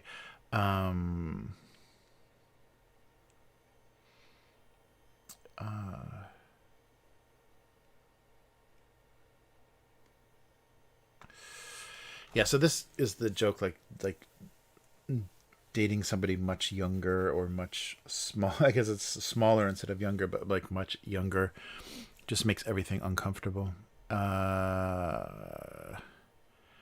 People don't know how to interpret it. Some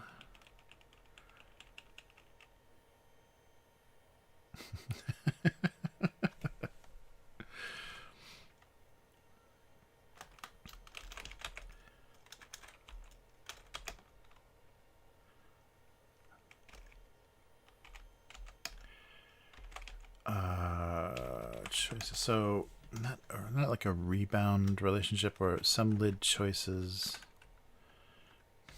Maybe just were obvious cries for help.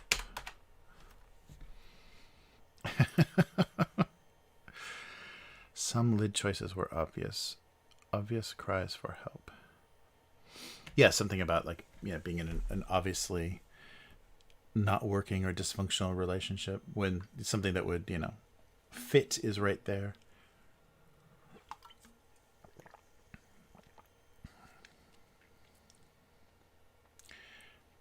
Maybe cap or lid choices. Damon is here. You summoned Damon. Nice to see you. Oh yeah. I wasn't thinking about what was in the jars. Yeah, they do look like drinks, don't they? Like, yeah, I was thinking for the brown one, like the little vitamin tonics or whatever, but I wasn't sure. The other lid was for, it looks like coconut oil or something, doesn't it? It looks like a jar for or like the I'm trying to think of what else. Yeah, some kind of like cooking ingredient. Yeah, I'm mostly just focusing on the different sized lids. Some lid or cap choices. Should I do and or? No. Some cap or lid choices or obvious cries for help. Should I be cap or lid?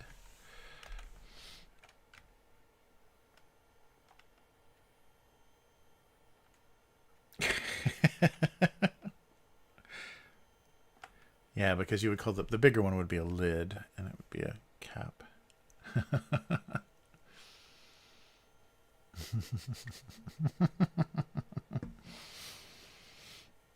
Oh, that's funny.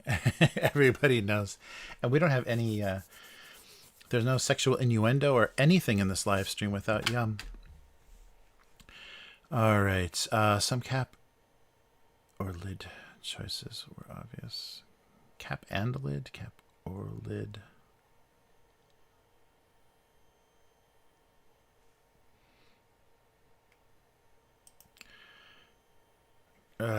Cap or lid. Is there a phrase? Or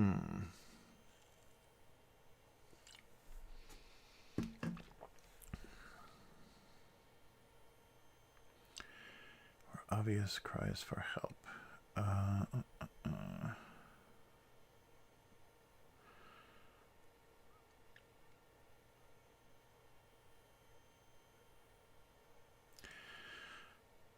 Yeah, I guess cap or lid is okay because it has to be both.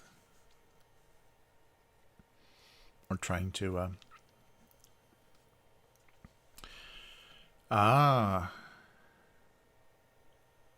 that's weird. Yeah, I wonder why there's certain flavors that they do or don't have. You always thought that, yeah, that was strange, like when you have like the whole range of what, like Arizona iced tea or Snapple or something, and then there's one thing missing. Yeah, that's always odd. They're doing that with sizes now here. There's some shops that don't have like with Red Bull or whatever, they only have one size. They'll do like the smallest can or whatever, which is frustrating because you don't want to buy two small cans. Just one bigger one is fine. Yeah, obvious cries for help. We'll go with that one. I think I've said obvious cries for help in many jokes. Okay. All right, and back to the laundry joke. The simple pair of socks would never be internet famous. So it seems like a big non sequitur. A laundry non sequitur. Unless you get the patterns of those shirts that I'm drawing. Oh, wow. Yeah, lemon iced tea. That's definitely like peach tea. I'm trying to think if I've got this. Yeah, Snapple, right? It's been a long time since I've had Snapple. Peach tea or lemon tea. Yeah, those iced teas are good.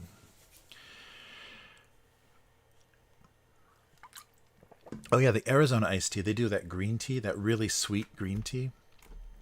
That traumatized my wife when she was first in the U.S. because she saw, it's a very Japanese label and stuff. She tried that and it was so sweet.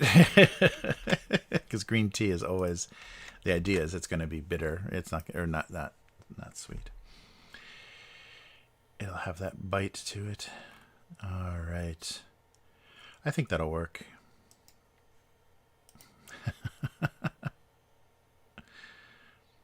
Weird, the spelling. So you have to capitalize internet? That's weird. The spell check is saying either all caps or capitalized. Internet capitalized. No, just a common noun. It's fine. No. Should I capitalize internet? Unless it appears at the start of the sentence, you should only capitalize it when it is a noun.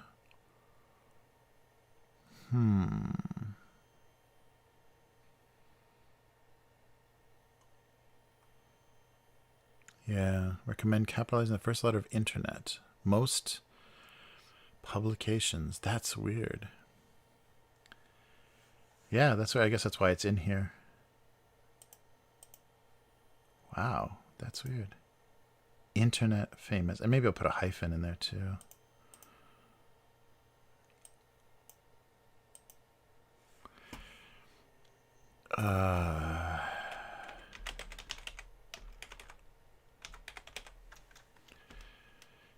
Internet famous is hyphenated. Oh, it's not going to tell me. Most famous. Maybe take the hyphen out.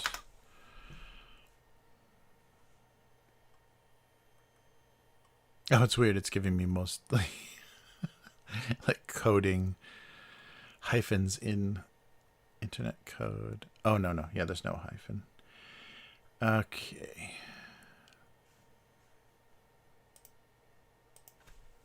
But maybe quotes.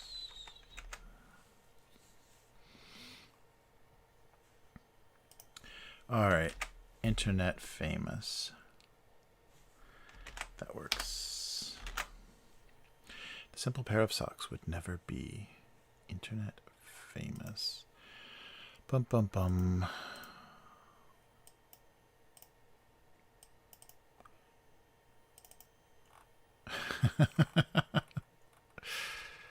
Oh, come on.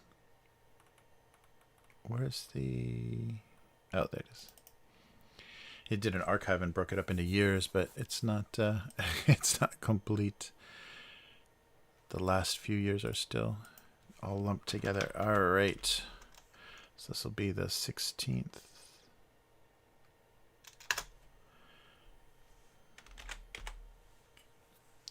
Oh, that's right. And this most recent one will be 21/11/11 for the date because it's November 11th. I think I had a student that had the November 11th birthday. So in 2011, their birthday was 11/11/11. Only once did they get to enjoy that, unless they live to 3011. All right. Some cap or lid choices were obvious. Christ for help. I think we'll go. Yeah, cap or lid, but I want to put both in there. Choosing between them, some cap or lid choices were obvious. Chris for help. All right. 111111. Oops. I don't need to look at the demo screen for...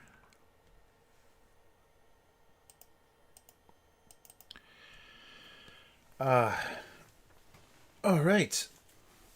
Well, there we go. Oh, where is the chat screen? There we go. Ooh. Arnold Palmer at Chick-fil-A. Oh, man. That's good. Is Chick-fil-A... Or no, that's not... Arnold Palmer's aren't a Southern drink. I guess it's lemonade and iced tea, so I guess I associate both of those with the South. But I don't know if that's necessarily a Southern... Nice. Upside down rabbit. Yeah, that's right. The rabbit sucks. Oh, man. Well, success with the chips. I'm happy. I guess I shouldn't be eating a lot of these. But sweet and spicy chili chips. Yeah, I guess when I saw the chili flavor, I should have assumed. Yeah, that's weird. They don't say sweet and spicy, though. But they do make your fingers orange. Talking with a mouthful of chips. Wow.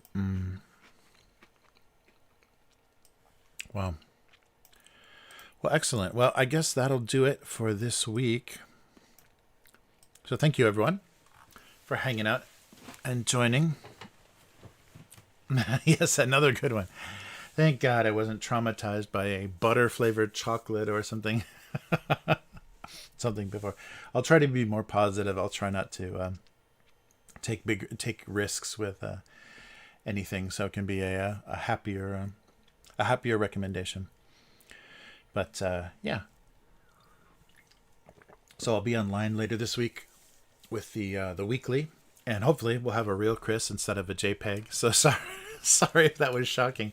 K5 sent me that screen cap to my Instagram, the direct messages, and when Chris said that they couldn't be there, I was worried. It's like, oh, so should I move the furniture around so I'll center the camera, or what should I do? And every time I've done that, I've like screwed up one of the cables, or like, you know, made a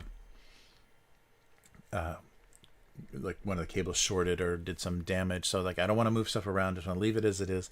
And so there's frozen Chris the whole stream. No, I wish there was Chick-fil-A in Japan. Chick-fil-A would do really well here. Yeah, that's crazy. Yeah, yeah. Take care, Lou. We'll have a good rest of the day, or the next day, whichever, the previous day. But yeah, very good stuff. Yeah, Chick-fil-A would do really well. I think maybe their business model, though, like the way I forget, there's something special about the way they franchise or something. So maybe they would never negotiate. I don't know. I can't remember. I watched a few. There's a channel that talks a lot about fast food, and I was watching something about Chick-fil-A, and they're a little bit different in how they do their franchising and things. A little more conservative and choosy. So maybe they wouldn't be willing to, like, because I think Japan wants total control.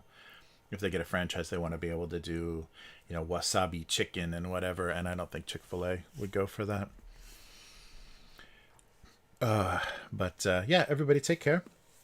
And thanks for hanging out. I appreciate having you guys on stream. So if you're watching for the first time, abusecartoons.com is the website.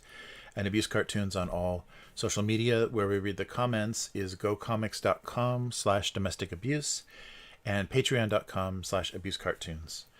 And thank you, as always, John, for your support.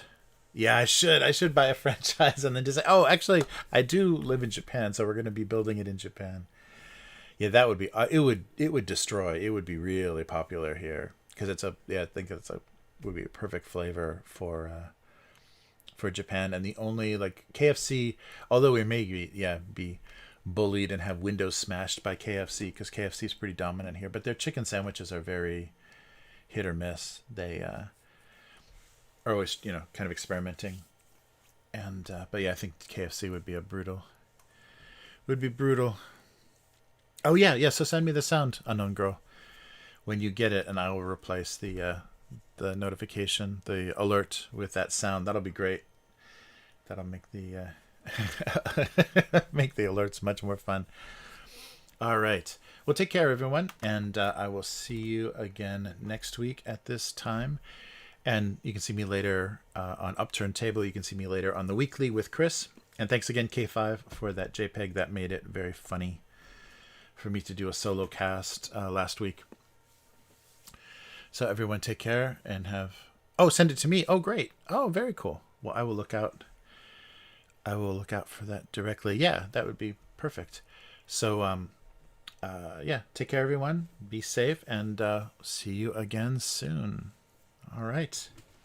See you next time. Goodbye.